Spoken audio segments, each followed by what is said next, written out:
So here we go. আসসালামু আলাইকুম, আশা করছি আপনারা সকলে ভীষণ রকম ভালো আছেন, সুস্থ আছেন এবং রাইট নাও শুনছেন ভৌতিক দুনিয়ার সাথে আছে আমি বরাবর মতো জেফরি খান। এবং একসাথে বলতে চাই যে আজ কিন্তু মঙ্গলবার, আর মঙ্গলবার মানে নিশ্চয়ই সবাই জানেন যে মঙ্গলবার কি রাত ইসমাইল জিনকে সাথ এক্স্যাক্টলি তাই। এবং ভৌতিক দুনিয়ার মঙ্গলবারের স্পেশাল এপিসোডে আপনাদের সবাইকে স্বাগত করছি। আজকেও কিন্তু আপনাদের জন্য ফিরোজ ভাইয়ের লেখা ইসমাইল জিনের নতুন একটা এপিসোড বা নতুন একটা স্টোরি শেয়ার করতে যাচ্ছি, যেটা বেশ লম্বা, 1.5 ঘন্টার একটা বিশাল লম্বা স্টোরি আপনাদের সামনে তুলে ধরছি। এবং আজকের এপিসোডের নাম প্রতিশোধ। আশা করছি আজকের এপিসোড আপনাদের কাছে অসম্ভব ভালো লাগবে এবং একই সাথে হাড় হিম করা লাগবে। এবং আপনাদেরকে এতটুকু বলবো যে আপনারা ঘটনা শুনলেই হবে না, শোনার সাথে সাথে সাবস্ক্রাইব করে ফেলবেন। এবং আমরা চাই যে সবসময় আপনারা সাবস্ক্রিপশনে আমাদের সাথে থাকুন এবং আপনাদের বন্ধুদের কাছেও কিন্তু আমাদের চ্যানেলটার লিঙ্কটা শেয়ার করে দিতে পারেন এবং বলতে পারেন যে ভৌতিক কোনো স্টোরি শুনতে চাইলে আমাদের ভৌতিক দুনিয়া যেন সবাই সাবস্ক্রাইব করে ফেলে। This is it. আমি আর দেরি করবো না, আমরা চলে যাচ্ছি আজকের এপিসোডে। যাওয়ার আগে প্রতিবার মতো বলবো, আপনারা যদি চান ভৌতিক দুনিয়া ঘটনা পাঠাবেন তাহলে ঘটনা পাঠাতে পারেন। দুটি ওয়ে আছে, এটা ইমেল আইডিটা হচ্ছে স্যাপ, ইমেল আইডিটা হচ্ছে ভৌতিক দুনিয়া @gmail.com and হোয়াটসঅ্যাপ নাম্বারটা হচ্ছে 01400930111। দিস ইজ বেসিক্যালি ইট। চলে যাবো সরাসরি আজকের এপিসোডে।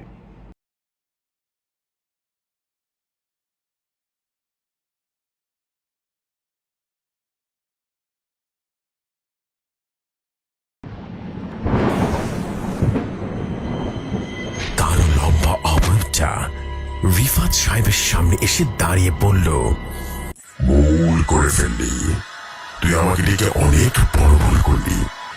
আমি মৃত ছিলাম, ভালোই ছিলাম, জাগিয়ে দিবি। রিফাত সাহেব থর থর করে কাঁপছে, ভয়ে তার শরীরের সমস্ত লোম দাঁড়িয়ে গেল। তিনি লক্ষ্য করলেন ধীরে ধীরে অবয়বটা আরো দানবীয় আকার ধারণ করলো আর খুব দ্রুত এসে রিফাত সাহেবের শরীরে প্রবেশ করে বলে উঠল, ভৌতিক দুনিয়া।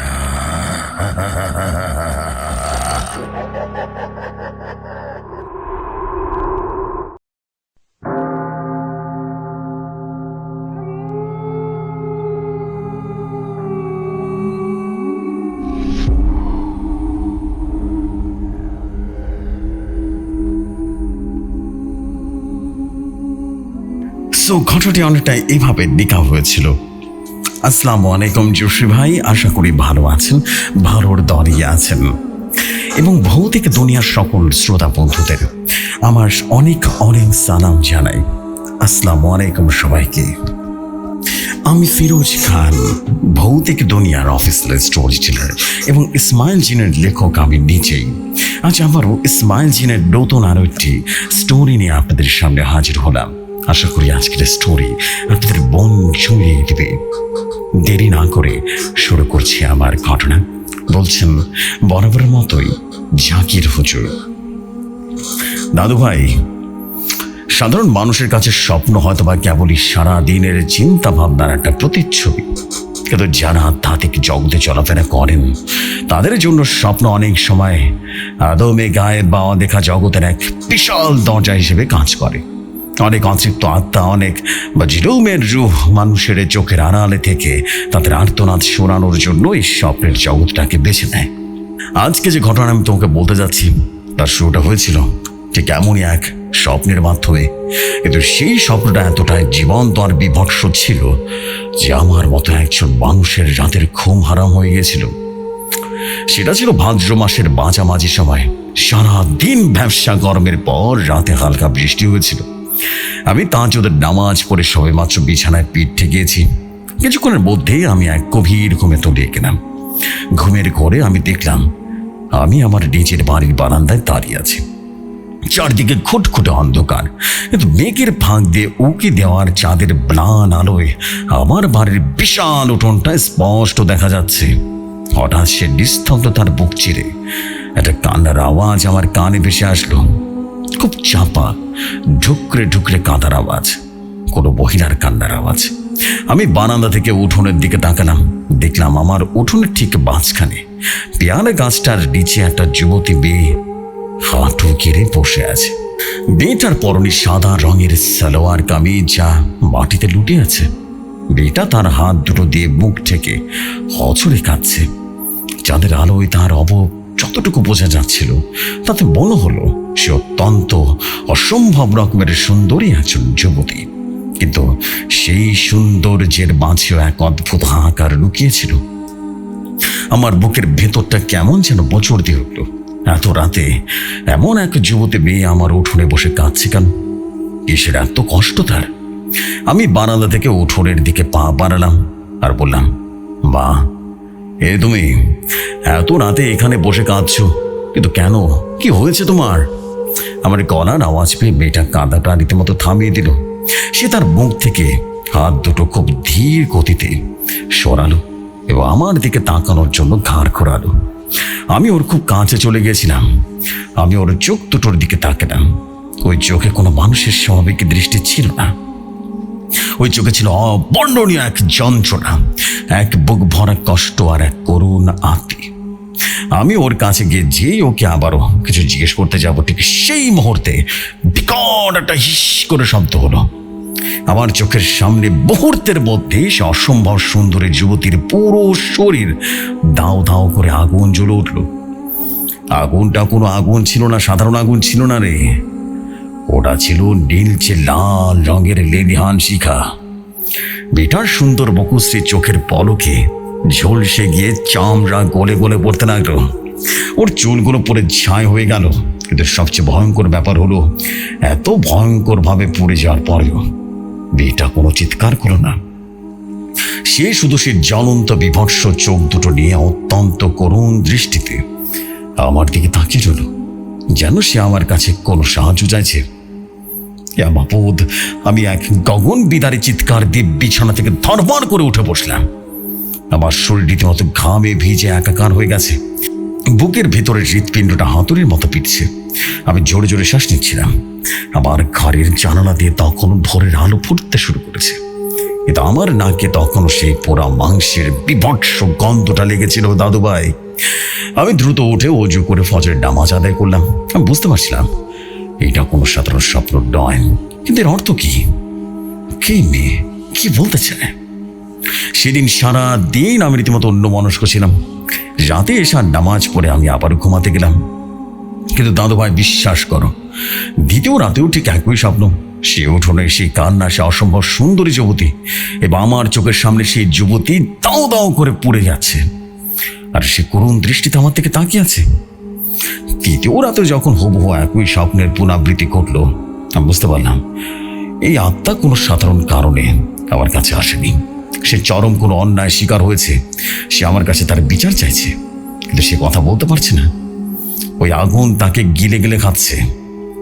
আমি সিদ্ধান্ত নিলাম, এমনভাবে চলতে পারে না। আমাকে স্বপ্নের পেছনের সতরা জানতে হবে। চতুর্থ দিন রাতে এশার নামাজের পর আমার হজরখানায় বসলাম।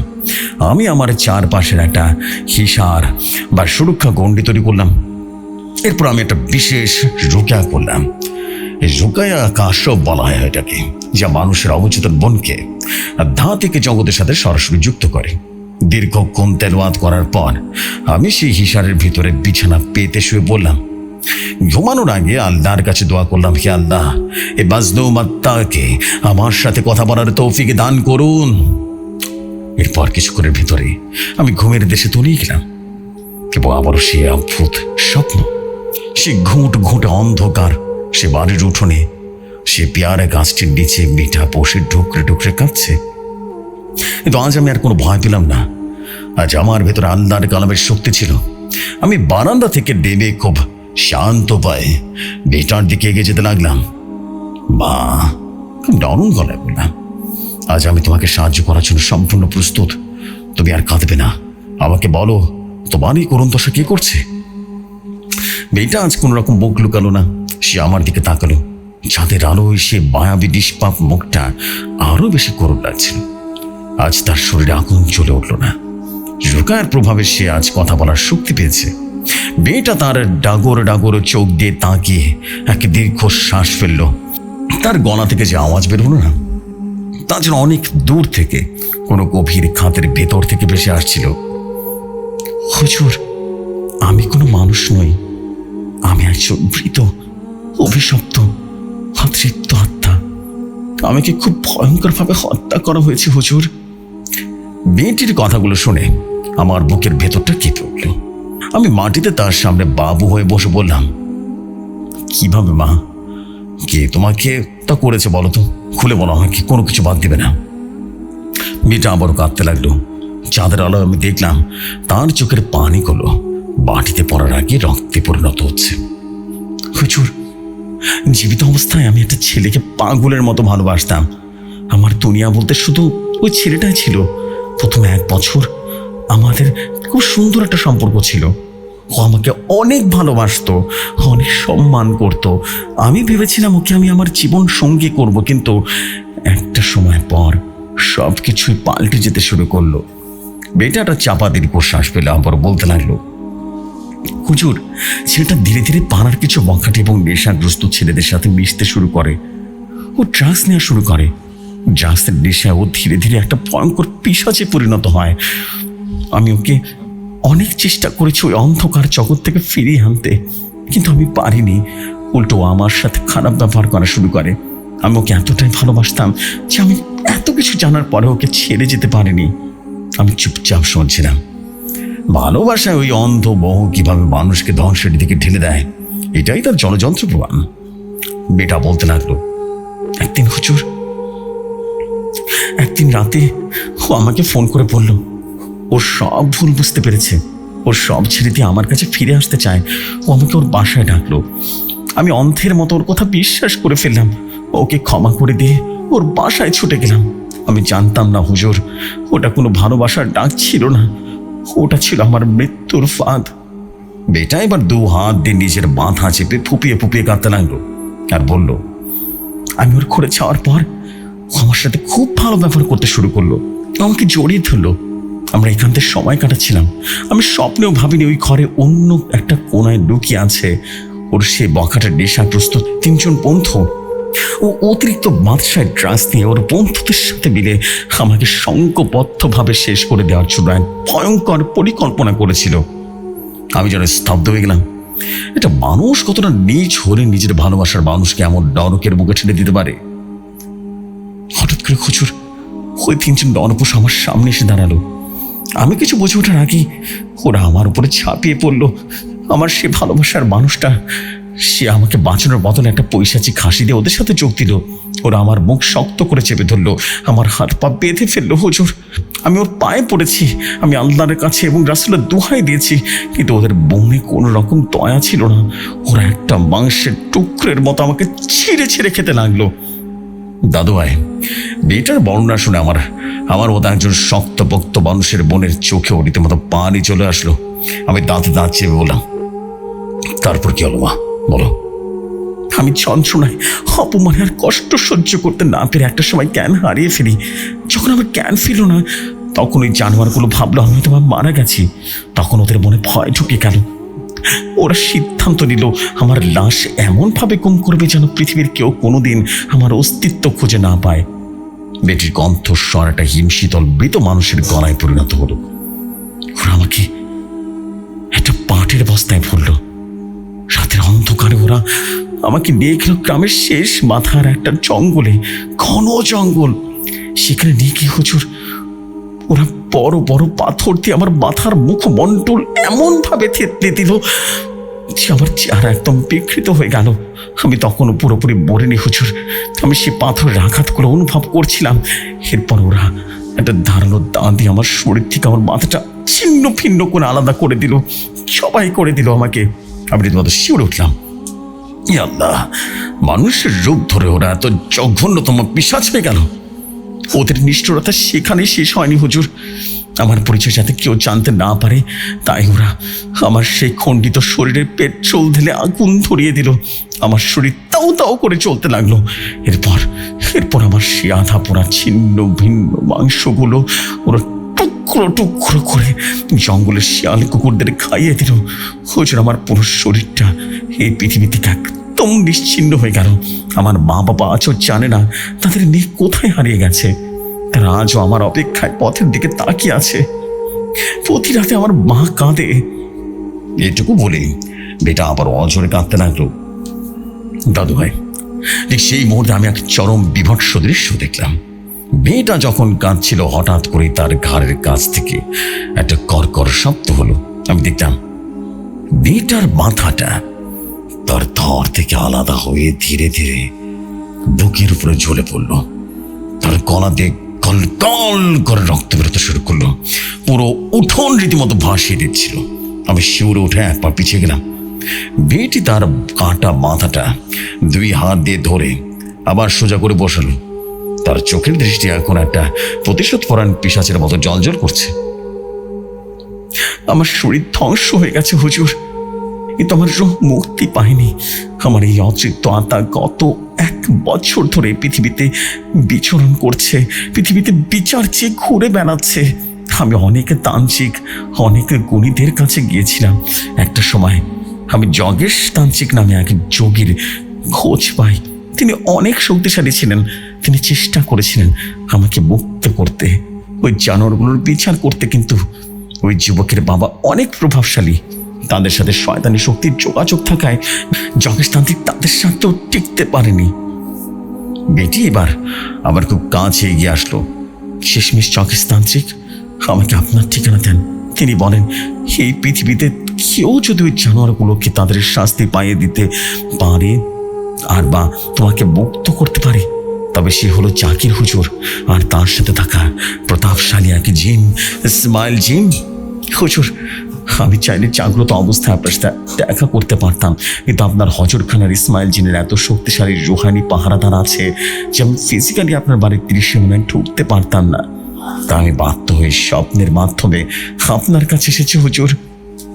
বেটি এবার আমার পায়ের কাছে লুটিয়ে পড়ল। হুজুর, আমি বিচার চাই হুজুর। ওই নরপশুগুলো এখনো বুক ফুলিয়ে ঘুরে বেড়াচ্ছে। ওই বেঈমানটা এখনো নতুন একটা মেয়েকে প্রেমের ফাঁদে ফেলেছে। ওরা আমার মতো আরেকটা জীবন ধ্বংস করার অপেক্ষায় আছে। আমাকে বিচার এনে দিন হুজুর। আমি আর এই নরক যন্ত্রণা সহ্য করতে পারছি না। দাদু ভাই, একটা মেয়ের এমন করুণ বর্মান থেকে মৃত্যুর কথা শুনে আমার ভেতরের সমস্ত অস্তিত্ব রীতিমতো কেঁপে উঠল। একটা মেয়ে ভালোবাসাকে পুঁজি করে তাকে এত জঘন্যভাবে হত্যা করা হয়েছে। আমার চোখের পানি আর বাদ মানল না।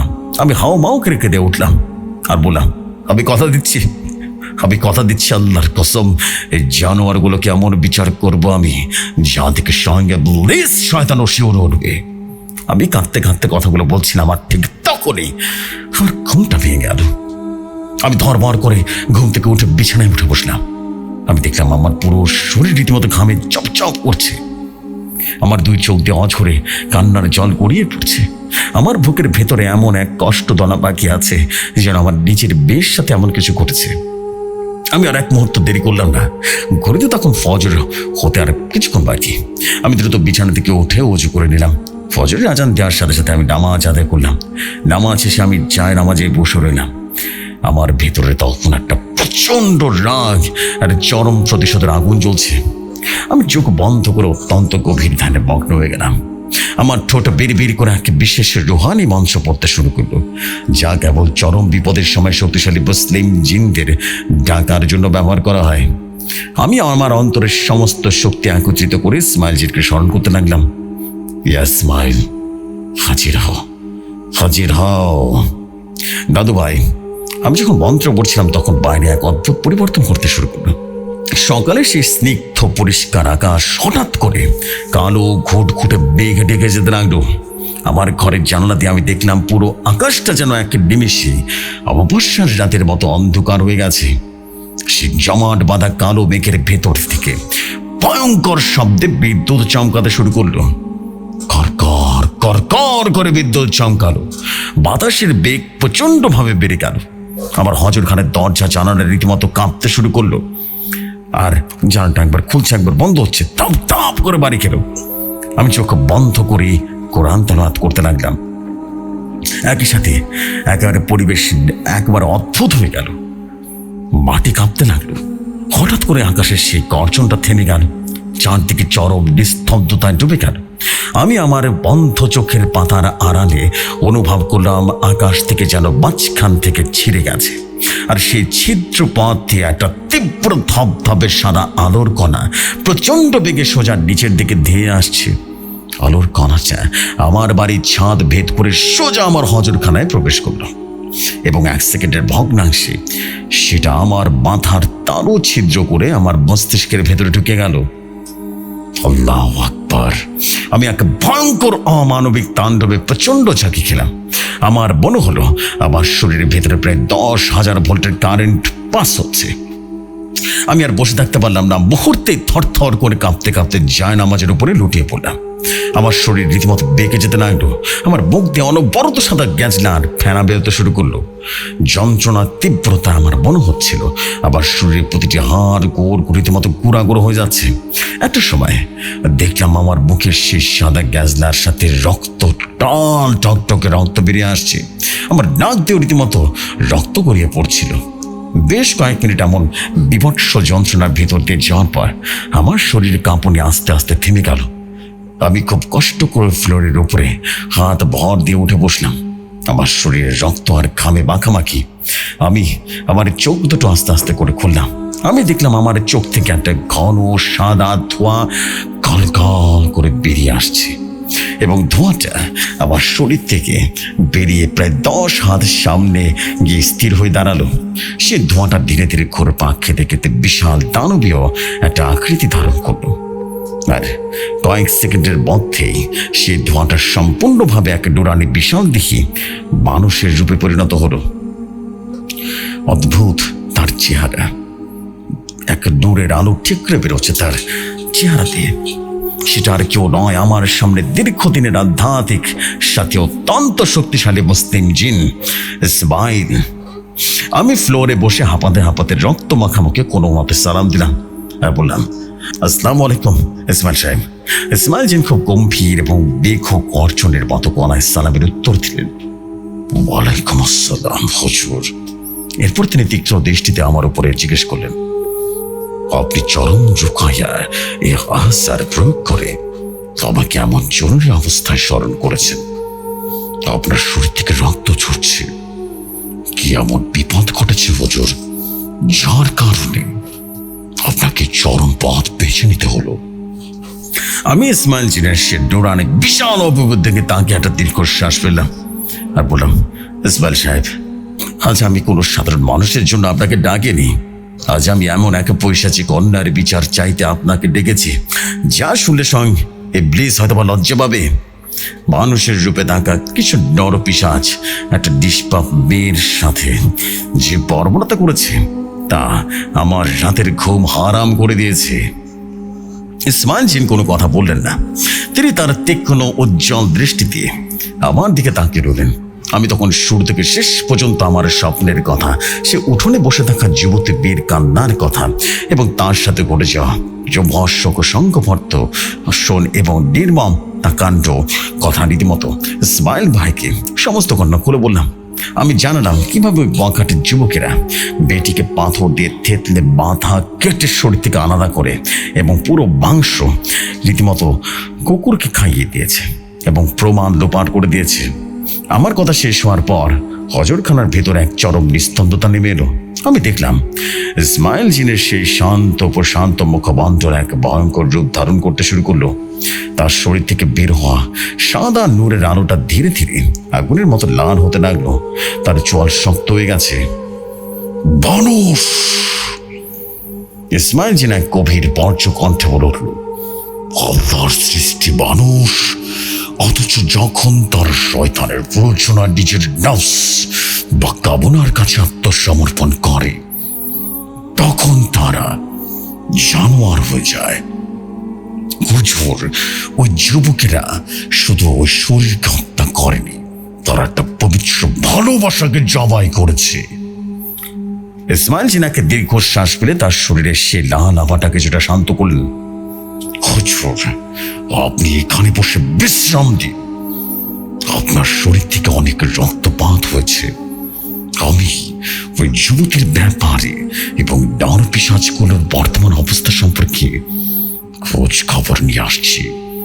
আমাকে 1 ঘন্টার সময় দিন। আমি বাঁধানের সম্মতি জানালাম। ইসমাইল জিন চোখের পলকে ধোঁয়ার মতো মিলিয়ে গেলেন। আমি ফ্লোরে উঠে কষ্ট করে অজু করে অজুর জায়গায় গেলাম। মুখমণ্ডল ও নাক থেকে লেগে থাকা রক্তের দাগগুলো রীতিমতো ধুয়ে পরিষ্কার করলাম। এরপর 2 রাকাত নফল নামাজ পড়ে আল্লাহর কাছে ওই বেটির জন্য দোয়া করতে লাগলাম। ঠিক 1 ঘন্টা পর আমার হজরখানার জানালার বাতাসটা রীতিমতো ভীষণ ভারী হয়ে গেল। একটা সাদা গন্ধ ভেসে আসলো। আমি চোখ খুলতে দেখলাম ইসমাইল জিন আবারও হাজির হয়েছে। এবার তার চেহারা দেখে আমার বুকের ভেতরটা ধক করে উঠল। তার চোখে মুখে রাগ আর উৎকণ্ঠা। কি খবর আনলেন ইসমাইল সাহেব? আমি দ্রুত জিজ্ঞেস করলাম। ইসমাইল জিন রীতিমতো আমার সামনে বসে পড়লেন। হুজুর, খবর অত্যন্ত ভয়াবহ। আমি ওই গ্রামে গিয়েছিলাম। ওই মেয়েটির বলা প্রতিটা কথা অক্ষরে অক্ষরে সত্য। মেয়েটার নাম ছিল ফারহানা, আর যে নরপিশাচ ওর সাথে প্রতারণা করেছে তার নাম রিয়াদ। ফারহানার বাবা আজও থানায় থানায় ঘুরে বেড়াচ্ছে তাদের নিখোঁজ বীর সন্ধানে, আর ওই জানোয়ারগুলো তার ওই গ্রামে বুক ফুলিয়ে ঘুরে বেড়াচ্ছে। আমি দাঁতে দাঁত চেপে বললাম, ওদেরকে আয়নার হাতে তুলে দেওয়া যায় না ইসমাইল সাহেব? না হুজুর। ইসমাইল জিন রীতিমতো বাধা নাড়লেন। প্রথমত, ফারহানের লাশের কোনো অস্তিত্ব এই পৃথিবীতে আর নেই। দ্বিতীয়ত, রিয়াদের বাবা ওই এলাকায় প্রচন্ড প্রভাবশালী ধনী একজন মানুষ। তার এত টাকার জোরে পুলিশের কিছু অসাধু কর্মকর্তাও সে কিনে ফেলেছে।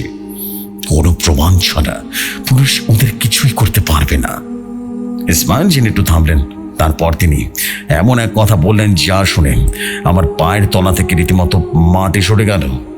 সবচেয়ে ভয়ঙ্কর খবর হলো, রিয়াদ নামে সেই শয়তানটা ফারহানাকে খুন করার পর একটু অনুতপ্ত হয়নি, বরং সে এখন নতুন আরেকজন যুবতী তার প্রেমে মায়াজালে ফাঁসিয়েছে। মেয়েটা খুব সহজ সরল। আমি ওই রিয়াদ আর তার বন্ধুদের আড্ডায় গিয়ে তাদের সমস্ত কথা শুনেছি। তারা প্ল্যান করছে কাল রাতে ওই মেয়েটাকে রিয়াদের থাকা বাগানটিতে ডেকে নিয়ে যাবে এবং ফারহানের সাথে যা যা করেছিল ঠিক একইভাবে শঙ্খভর্ত শোন করে বেড়ে ফেলবে, এবং সেই মেয়েটির লাশও লোপাট করার কথা তারা চিন্তা করে রেখেছে। আমি লাফ দিয়ে উঠলাম, হিয়া মাবুদ! আমার সমস্ত শরীর দিয়ে রীতিমতো থর থর করে কাঁপতে লাগলো। রাগের শরীরে রীতিমতো সমস্ত লোম দাঁড়িয়ে গেল। কি বলছেন ইসমাইল সাহেব? এত বড় স্পর্ধা! কাল রাতে ওরা একটা বেড়ে জীবন ধ্বংস করবে? না না না না না না, এইটা হতে দেওয়া যায় না। আমি এখনই ওই গ্রামে যাবো, আবার ডিজ হাতে জানোয়ারগুলোকে শেষ করবো। আমার কথা শেষ হতে ইসমাইল জিন খুব শান্ত গলায় বললেন, শান্ত হন হুজুর। রাগের বশবর্তী হয়ে কোনো সিদ্ধান্ত নেওয়া যাবে না। আপনি একজন মানুষ, আপনি ফিজিক্যালি গিয়ে ওদের 4 জনকে যুবককে মারতে পারবেন না। আপনি যদি আইন নিজের হাতে তুলে নেন তাহলে আপনি নিজেই অপরাধী হয়ে যাবেন। আমি বললাম, তার উপায় কি ইসমাইল সাহেব? ওদের কোনো শাস্তি হবে না? আমি হতাশ হয়ে বললাম। ইসমাইল জিন একটা রহস্যময় হিমশীতল হাসি দিলেন আর বললেন, শাস্তি অবশ্যই হবে হুজুর। এমন শাস্তি হবে যা মানুষের ইতিহাসে এক দৃষ্টান্ত হয়ে থাকবে, কিন্তু এই শাস্তি আপনি দেবেন না। আমি রীতিমতো অবাক হয়ে তাকালাম। তাহলে কে দিবে? ইসমাইল জিন বললেন, ফারহান আর কারিন জিন। আমি রীতিমতো থমকে দাঁড়ালাম। কারিন জিন? দাদু ভাই, তুমি হয়তো অনেকে জানো না, প্রতিটি মানুষের জন্মের সাথে সাথে তার সাথে একটা করে কারিন পৃথিবীতে চলে আসে, যাকে কারিন জিন বলা হয়। এই জিনটা সারা জীবন মানুষের সাথেই থাকে। মানুষ যখন মারা যায় তখন মানুষের রূহ তো আল্লাহর কাছে চলে যায়, কিন্তু তার এই কারিন জিনটা পৃথিবীতে থেকে যায়।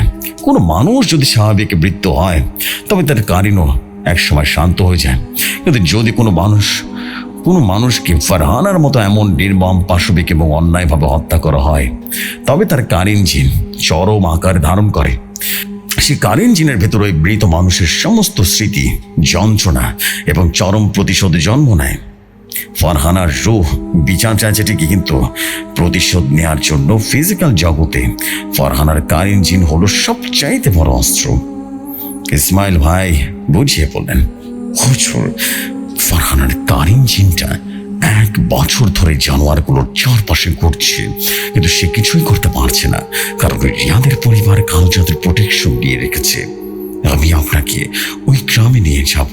কাল রাতে ওরা যখন নতুন মেয়েটাকে নিয়ে ওদের বাগান বাড়িতে শোনের প্রস্তুতি নেবে, ঠিক তখনই আপনি সেখানে গিয়ে ওদের কারো সাথে প্রোটেকশন ভাঙবেন এবং ফারহানার কারিন জিনকে একটা বিশেষ রুকিয়ার মাধ্যমে সেখানে হাজির করবেন। এর পরের কাজ ওই কারিন জিনটাই করবে। শাস্তি একটাই, চরম বিভৎস মৃত্যু। আমার চোখের সামনে যেন একটা রাস্তা পড়ে গেল। আলহামদুলিল্লাহ। ইসমাইল সাহেব, আমি আজ রাতে ওই গ্রামের উদ্দেশ্যে রওনা হব। ঠিক আছে, আমি আপনার সাথেই থাকবো। আপনি আপনার ব্যাগ গুছিয়ে নিন। ইসমাইল সাহেব এই কথা বলে উদ্দেশ্য হয়ে গেলেন। আমি আর এক মুহূর্ত নষ্ট করলাম না। আমার পুরনো চামড়ার ব্যাগ ছিল, সেই ব্যাগের ভিতরে আমি রুকার সমস্ত সরঞ্জাম, কালো জিরার রক সল্ট, বেশকাম্বর, বাবলা কাঠের লাঠি এবং বিশেষ কিছু তাবিজ, বংশ পড়া শিকড়, পানি সবকিছু গড়িয়ে নিলাম এবং কিছু মাটিও নিয়ে নিলাম। রাতের খাওয়া শেষ করে আমি ঝিনাইদহ বাস স্ট্যান্ডের দিকে রওনা হলাম। রাত তখন প্রায় 11টা।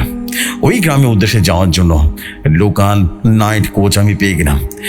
বাসে ভেতরে যাত্রীর সংখ্যা খুব কম। আমি বাসের একদম পেছনের দিকে জানালার ধারের সিটে গিয়ে বসে পড়লাম। বাস চলতে শুরু করলো।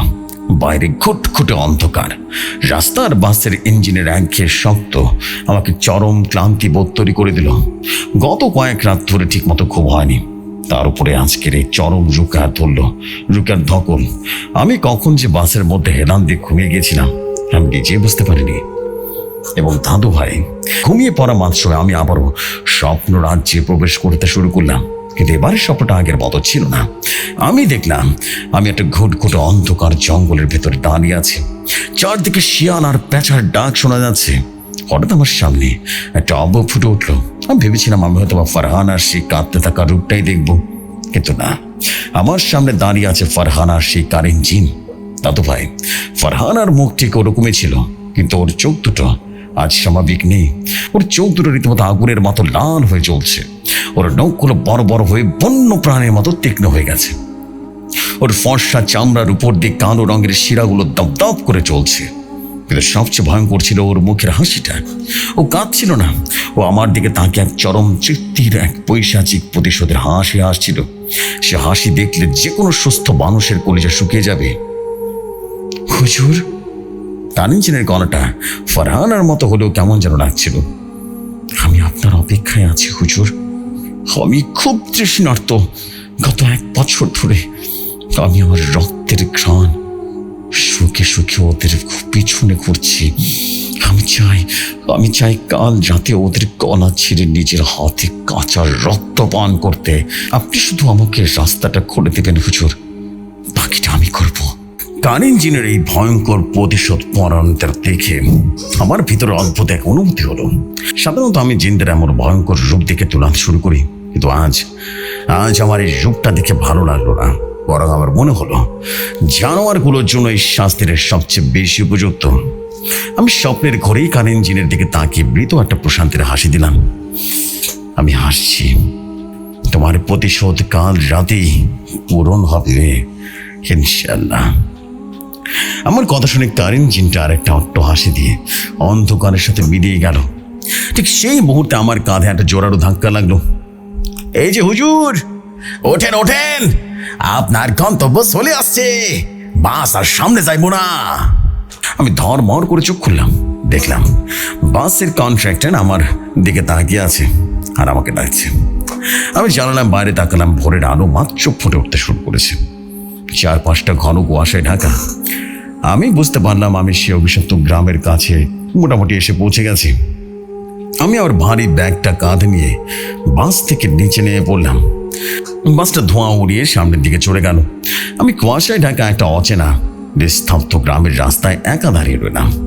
4-5টা একটা এতটাই শান্ত যেটা পাতা পড়ার শব্দও রীতিমতো শোনা যাচ্ছে না। আমি জানি শান্ত গ্রামের বুকে লুকিয়ে আছে জঘন্যতম অপরাধের ইতিহাস এবং আগামী রাতের এক ভয়ঙ্কর তাণ্ডবের প্রস্তুতি। দাদু ভাই, বাসটা যখন এক বুক ধোঁয়া আর বিকট শব্দ দিয়ে ছেড়ে দিল না, অচেনা গ্রামের রাস্তায় নামিয়ে চলে গেল, তখন চারপাশে অদ্ভুত এক নিস্তব্ধতায় ডুবে আছে। ভোরের আলো মাত্র ফুটে উঠতে শুরু করেছে। কুয়াশায় চারদিক ঠিকঠাক মতো দেখা যাচ্ছে না। শীতের সকাল না হলেও গ্রামের এদিকটা স্যাঁতস্যাঁতে আর হাড় কাঁপানো ঠান্ডা বাতাস বইছে। আমি আমার ভারী চামড়ার ব্যাগটা কাঁধে ঠিক করে নিয়ে ধীর পায়ে গ্রামের বেঁটো পথ ধরে হাঁটতে শুরু করলাম। আমার বুকের ভেতরটা তখন অদ্ভুত এক উত্তেজনা। এই গ্রামে কোনো এক জায়গায় বুক ফুলিয়ে ঘুরে বেড়াচ্ছে 4 জন নরপিশাচ, যারা যারা একটা নিষ্পাপ মেয়ের জীবন শুধু কেড়ে নেয়নি, তার অস্তিত্ব এই পৃথিবী থেকে বিলীন করে দিয়েছে। আজ রাতে তারা একটা নতুন মেয়েকে ঠিক সেভাবে করে শেষ করার প্রস্তুতি নিচ্ছে। আমাকে যে কোনো বললে ওই বাগান বাড়ির ঠিকানা বের করতে হবে। কিছু দূর হাঁটার পর আমি দেখলাম রাস্তার মোড়ের এক টিনের চাল দেওয়া ছোট্ট একটা চায়ের দোকান। চুলার ভেতরে লাকড়ি জ্বলছে আর তার উপর রাখা কেতলি থেকে ধোঁয়া উঠছে। একজন বয়স্ক লোক মাথায় মাফলার জড়ানো এক মনে চুলায় ফু দিচ্ছে। আমি রীতিমতো গিয়ে সেই চায়ের দোকানে একটা কাঠের বেঞ্চে বসলাম। আসসালামু আলাইকুম কাকা, এক কাপ গরম চা হবে? দোকানে আমার দিকে তাকালেন। বয়স তার 60-এর কাছাকাছি, মুখে কোচা কোচা সাদা দাড়ি, তার চোখে মুখে এক ক্লান্তির ছাপ। তিনি আমার অপরিচিত মুখ দেখে একটু অবাক করেন। ওয়ালাইকুম আসসালাম, দিতাসি বাজান, আপনি তো এই গ্রামের লোক না, নতুন আইসেন মনে হয়, কই যাবেন এত পরে? আমি হালকা হেসে বললাম, জি কাকা, আমি একটু দূরের গ্রাম থেকে এসেছি, এক আত্মীয়ের খোঁজ নিতে এসেছি আর কি।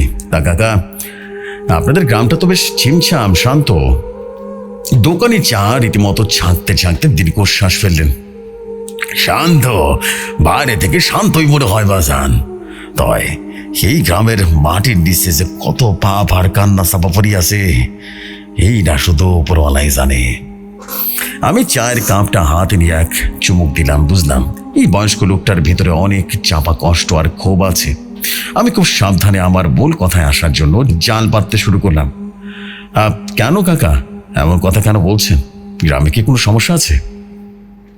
দোকানে এদিক ওদিক একটু ভালো করে তাকিয়ে নিলেন। ভোরের এই সময় দোকানে আমরা দুজন ছাড়া আর কেউ নেই। তিনি গলাটা নামিয়ে বললেন, সমস্যা তো একটা না বাজান, এই গ্রামে আইন কানুন বলতে কিছু নাই, সব চলে ক্ষমতার টাকার জোরে।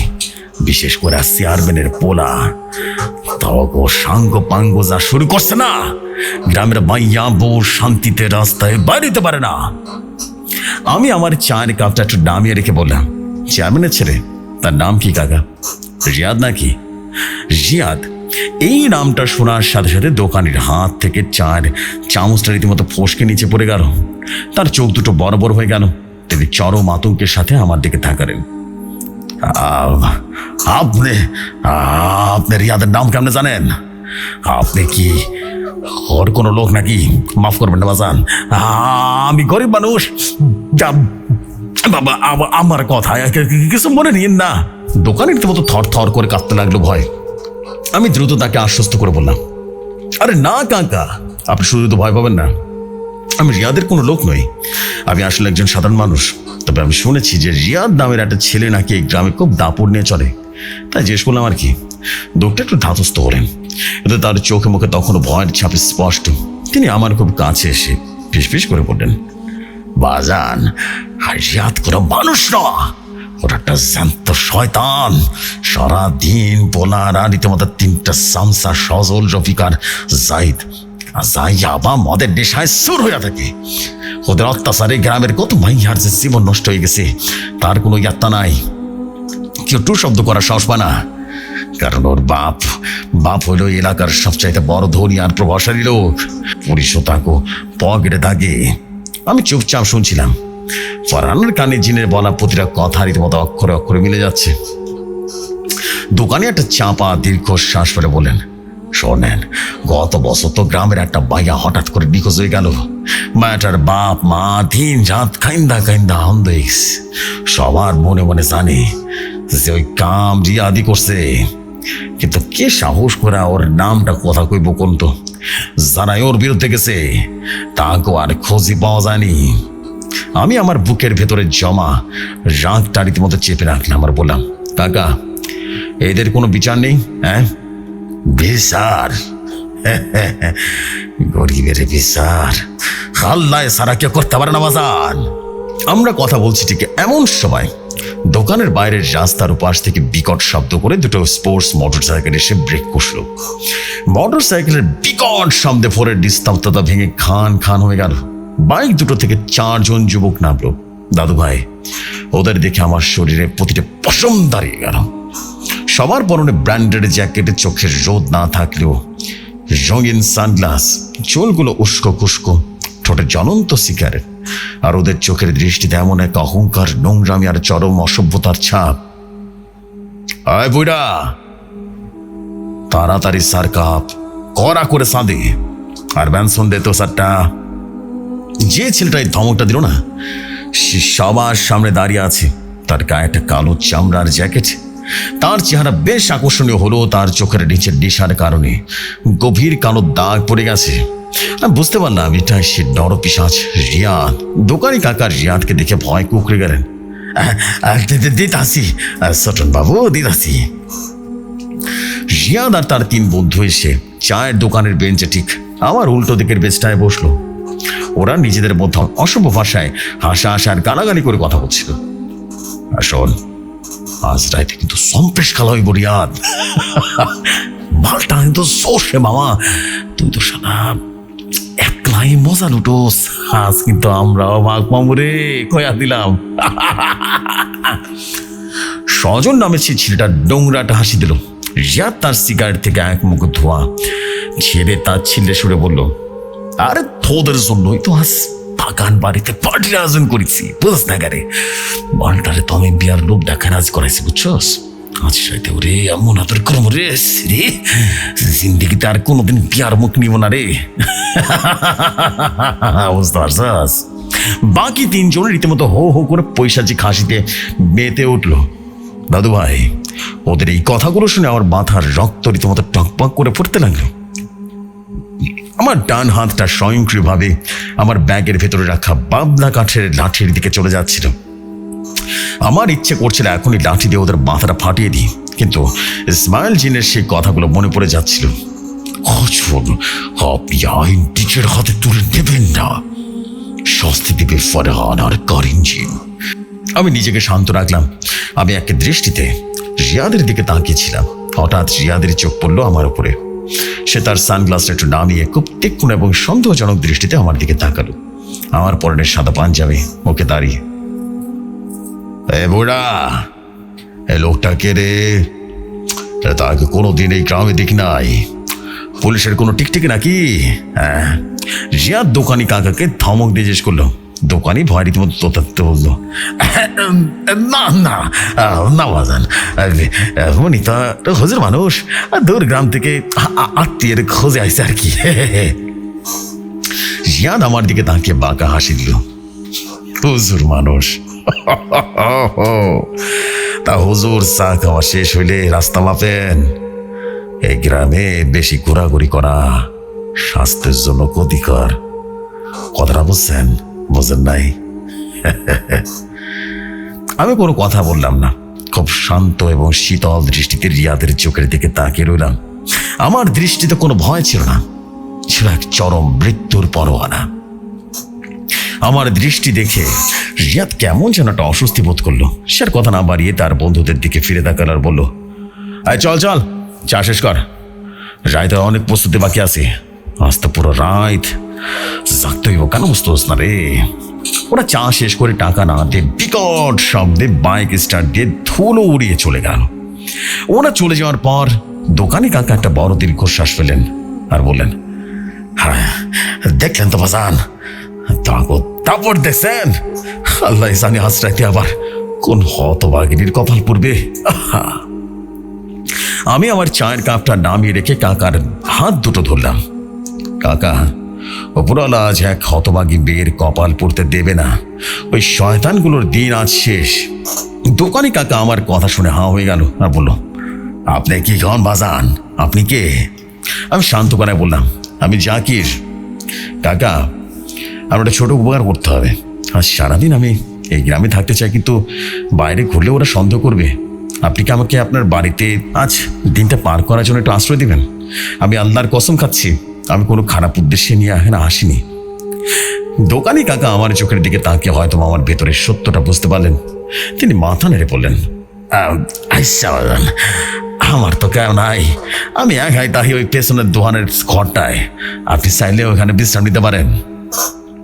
আমি আলহামদুলিল্লাহ বলে কাকার সাথে তার বাড়ির দিকে রওনা হলাম। সারাদিন আমি কাকার ছোট্ট করে ঘরে কাটিয়ে দিলাম। জোহর আর আসরের নামাজ পড়ে আমি আমার রোকার জিনিসপত্রগুলো প্রস্তুত করতে লাগলাম। আমি একটা ছোট্ট বাটিতে বেশক আম্বর, কিছু বিশেষ লোবান এবং কর্পূরের সাথে মিশিয়ে একটা প্রলেপ তৈরি করলাম। এরপর আমার সেই পুরনো চামড়ার ব্যাগ থেকে এক মুঠো রক সল্ট বা খনিজ লবণ আর কালো জিরা বের করে তার উপরে সূরা ফালাক, সূরা নাস এবং সূরা জিলজাল পরে ফু দিলাম। সবচেয়ে গুরুত্বপূর্ণ কাজটা হলো কারেন্ট জিনকে ডাকার মন্ত্র প্রস্তুত করা। আমি জানি কারেন্ট জিন এমনি এমনি আসবে না, তাকে নর পিশাচগুলোর ফিজিক্যাল রূপ নিয়ে আসার জন্য একটা বিশেষ পোর্টাল বা রাস্তা তৈরি করতে হবে। আমি কাকার কাছ থেকে কথার ছলে রিয়াদের বাগান বাড়ির ঠিকানাটা জেনে নিলাম এবং গ্রাম থেকে বেশ খানিকটা দূরে একটা বড় আম বাগানের ভেতরে পুরনো আমলের একটা পাকা বাড়ি। ওই জায়গাটা দিনের বেলাতেও কেউ যায় না, বুঝলে। ধীরে ধীরে দিন গড়িয়ে সন্ধ্যা নেমে আসলো। মাগরিব এবং এশার নামাজ পড়ে আমি আল্লাহর কাছে মোনাজাত করতে লাগলাম, হে আল্লাহ, আজ রাতে আমাকে ওই জানোয়ারের হাত থেকে নিষ্পাপ বেকে বাঁচানোর তৌফিক দান করুন। ফারহানার আত্মার ন্যায় বিচার পাওয়ার পথ সুগম করে দিন। রাত তখন 11টা বাজলো। তখন চারপাশ আবারও সেই ঘুটঘুটে অন্ধকার আর কুয়াশা রীতিমতো ঢেকে আছে। গ্রামের মানুষজন অনেক আগে ঘুমিয়ে পড়েছে। আমি কাকার ঘর থেকে আমার ব্যাগ আর লাঠিটা নিয়ে নিঃশব্দে বেরিয়ে পড়লাম। গ্রামের শুরু মাটির রাস্তা ধরে আমি সে বাগান বাড়ির দিকে এগোতে লাগলাম। রাস্তার কোনো এক ল্যাম্পপোস্ট নেই, শুধু আমার হাতে টর্চ লাইটার আলোয় সম্বল ছিল। চারদিকে শুধু দেয়াল আর প্যাঁচার ডাক। পরিবেশটা এতটাই থমথমে যে মনে হচ্ছিল প্রকৃতির নিজেও জানে আজ রাতে এখানে ভয়ঙ্কর এক তাণ্ডব হতে চলেছে। প্রায় আধা ঘন্টা হাঁটার পর আমি সে আম বাগানের কাছে গিয়ে পৌঁছালাম। দূর থেকে আমি দেখলাম বাগানের ঠিক মাঝখানে একটা দোতলা বাড়ির জানালা দিয়ে টিম টিম করে আলো জ্বলছে। আমি খুব সাবধানে শুকনো পাতার উপর দিয়ে কোনো শব্দ না করে আম গাছগুলোর আড়াল দিয়ে বাড়িটার দিকে এগোতে লাগলাম। বাড়িটার সামনে কোনো সীমানা প্রাচীর নেই। আমি একটা বড় আম গাছের পেছনে ঢুকিয়ে বাড়িটার মূল দরজার দিকে নজর রাখলাম। রাত ঠিক 12টা, চারদিক নিস্তব্ধ। হঠাৎ করে দূর থেকে একটা মোটরসাইকেল আসার আওয়াজ পেলাম। আমি গাছের আড়াল থেকে দেখলাম রিয়াদের সেই স্পোর্টস বাইকটা বাগানের ভিতরে প্রবেশ করলো। বাইকের হেডলাইটের আলোয় আমি দেখলাম রিয়াদ বাইক চালাচ্ছে আর তার পেছনে বসে আছে একটা মেয়ে। মেয়েটার গায়ে একটা চাদর জড়ানো। বাইক থেকে নামার পর চাঁদের আবছা আলোয় আমি মেয়েটার চেহারা দেখতে পেলাম। খুব সাধারণ সহজ সরল একটা গ্রামের মেয়ে, কিন্তু ওর চোখে মুখে তীব্র ভয় আর বিভ্রান্তির ছাপে স্পষ্ট। বারবার এদিক ওদিক তাকাচ্ছিল। রিয়াদ, আমরা এখানে কেন এসেছি? তুমি তো বলেছিলে তোমার আব্বার সাথে মিলায়া দিবা বিয়ের কথা বলার জন্য। এটা কোন জঙ্গল মনে হচ্ছে। মেয়েটা কাঁপা কাঁপা গলায় বলল। রিয়াদ একটা মিষ্টি শয়তানি হাসি দিয়ে মেয়েটার হাত ধরলো। আরে জান, তো ভয় পাও কেন বলো তো? আব্বা তো এই বাগান বাড়িতে আইসা বসে আছে আমাদের জন্য। চলো চলো ভেতরে চলো, আজ আমরা সব ফাইনাল করে ফেলবো, কেন বোঝো না? মেয়েটা রিয়াদের কথা বিশ্বাস করে এত চরম ভয় নিয়ে ধীরে ধীরে পা ফেললো। দাদু ভাই, আমার বুকের ভেতরে তখনও রাগে আগুন জ্বলছে। একটা মেয়েকে বিয়ের প্রলোভন দেখিয়ে মিথ্যা ভরসা দিয়ে কিভাবে মৃত্যুর ফাঁদে টেনে নিয়ে আসলো এই জানোয়ারটা। ফারহানার সাথেও ঠিক এভাবেই প্রতারণা করা হয়েছিল। ওরা দুজন যখন বাড়ির মূল সীমানার খুলে ভেতরে প্রবেশ করলো না, আমি আর 1 সেকেন্ডও দেরি করলাম না। আমি খুব দ্রুত কিন্তু সম্পূর্ণ নিঃশব্দে গাছের আড়াল থেকে বেরিয়ে ওই বাড়ির দরজার কাছে চলে গেলাম। দরজাটা ভিতর থেকে সিটকিনি লাগায়নি, হয়তো জানতো এই জঙ্গলে কেউ আসবে না। আমি খুব সন্তর্পণে দরজাটা একটু ফাঁক করে বাড়ির ভেতরে প্রবেশ করলাম। ভেতরে একটা লম্বা করিডোর শেষ মাথায় বড় ঘর থেকে আলো আসছে এবং সেখান থেকে কথা বলার আওয়াজ পাওয়া যাচ্ছে। আমি করিডোর অন্ধকার দেওয়ার পিঠ থেকে আস্তে আস্তে ওর ঘরের দিকে এগোতে লাগলাম।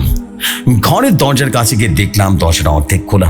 আমি সেই ফাঁক দিয়ে ভেতরের দৃশ্যটা দেখতে পেলাম। ঘরের মাঝখানে একটা বড় খাট। বেটার সেই খাটের একটা কোনায় জড়সড় হয়ে বসে আছে, আর রিয়াদ ঘরের দরজাটা ভেতর থেকে লক করার জন্য ধীরে ধীরে এগোচ্ছে। কিন্তু আমি তো আগেই ভেতরে ঢুকে পড়েছি। রিয়াদ, তোমার আব্বা কই? এই ঘরে তো কেউ নেই। মেয়েটা এবার সত্যি ভয় পেয়ে কাঁদতে শুরু করলো। রিয়াদ হঠাৎ করে একটা পৈশাচি কট্ট হাসিতে বলল, আব্বা? আরে বোকা মাইয়া, আব্বা তো এখানে নাই, তবে তোর 3 ভাইজান এখানে কিন্তু ঠিকই উপস্থিত আছে। রিয়াদের এই কথার সাথে সাথে ওই ঘরের সাথে যুক্ত থাকা একটা বাথরুমের দরজা খট করে খুলে গেল এবং সেখান থেকে বেরিয়ে আসলো রিয়াদের সেই 3 নেশাগ্রস্ত নর পশু বন্ধু, সজল, রফিক আর জাহিদ। ওদের 3 জনের চোখ লাল আর হাতে মদের বোতল। ওদের মুখে এমন এক নোংরা বিভৎস হাসি যা দেখলে যে কোনো মানুষের গা খিনখিন করে উঠবো। কিরে মাল, কেমন সারপ্রাইজ দিলাম রে! আজ রাতে তুই আমাদের সার্জনের রানী হয়ে থাকবি। সজল হাসতে হাসতে বেটার দিকে উঠতে লাগলো। বেটার চরম আতঙ্কে গগন বিদারে চিৎকার দিয়ে উঠলো, বাঁচাও! কিন্তু রিয়াদ মুহূর্তের ভেতরে ঝাঁপিয়ে পড়ে বেটার মুখ এক হাত দিয়ে রীতিমতো শক্ত করে চেপে ধরলো। চুপ, একবারে চুপ! চিল্লালে এখনই সোয়াইপ করে আকার বাগানে পুঁতে ফেলবো। কেউ তোর আওয়াজ শুনতে পারবো না, বুঝতে পারছস? রিয়াদ দাঁত কিরমির করে করে কথাগুলো বলতে লাগলো। বাকি 3 জন জানোয়ার এবার একটা নেকড়ে পালের মতো মেয়েটার দিকে এগোতে শুরু করলো। মেয়েটা রিয়াদের হাতে নিচে রীতিমতো ছটফট করছে আর চোখ দিয়ে অঝরে রীতিমতো পানি পড়ছে, কিন্তু সে সম্পূর্ণ অসহায়। দাদু ভাই, এই দৃশ্য দেখে আমার চোখের সামনে ফারহানার সে মর্মান্তিক মৃত্যুর দৃশ্য ভেসে উঠল। ফারহানার সাথেও ঠিক এই কাজটাই করা হয়েছিল। আমার শিরা উপশিরা যেন টকবক করে ফুটতে শুরু করলো। আমার আর এক মুহূর্ত লুকিয়ে থাকার কোনো কারণ নেই। আমি আমার ডান হাতের বাবলা কাঠের ডালটা শক্ত করে ধরলাম। আমার বাঁ হাতে সে পরার রক সল্ট আর কালোজিরা। আমি আল্লাহু আকবার বলে প্রচন্ড লাথি মেরে ঘরের ভিতরে অর্ধেক খোলা দরজাটা পুরোপুরি করে দিলাম। ধরাস করে শব্দ হলো, দরজা সজোরে গিয়ে দেয়ালের সাথে বাড়ি খেল। ঘরের ভিতরে 4 জন নরপশু, ওই বেটা, সবাই একসাথে চমকে দরজার দিকে তাকালো। আমি ঘরের ঠিক মাঝখানে ওদের সামনে গিয়ে দাঁড়ালাম। আমার পরনের সাদা পাঞ্জাবি, চোখে মুখে এক চরম রাগ।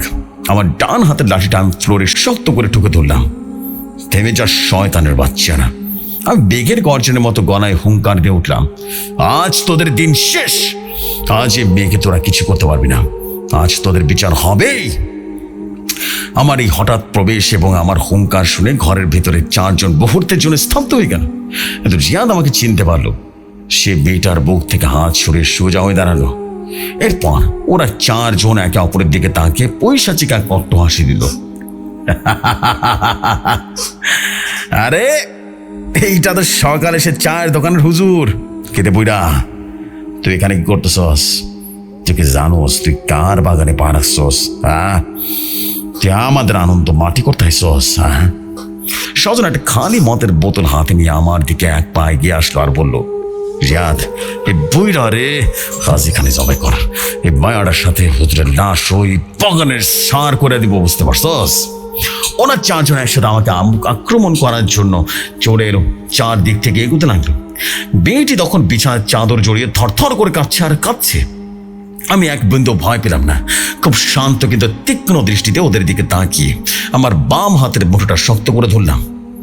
তোরা আমাকে মারবি? আমাকে?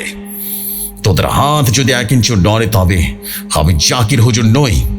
ওরা যখন আমার দিকে ঝাঁপিয়ে পড়ার প্রস্তুতি নিচ্ছে, আমি আমার হাতের মুঠোয় থাকা সেই রক সল্ট আর কালো জিয়া ওদের দিকে ছুড়ে মারলাম এবং অত্যন্ত দ্রুত তীব্র গলায় এক বিশেষ রুহানি মন্ত্র এবং সূরা জিলজারের আয়াত পড়তে শুরু করলাম।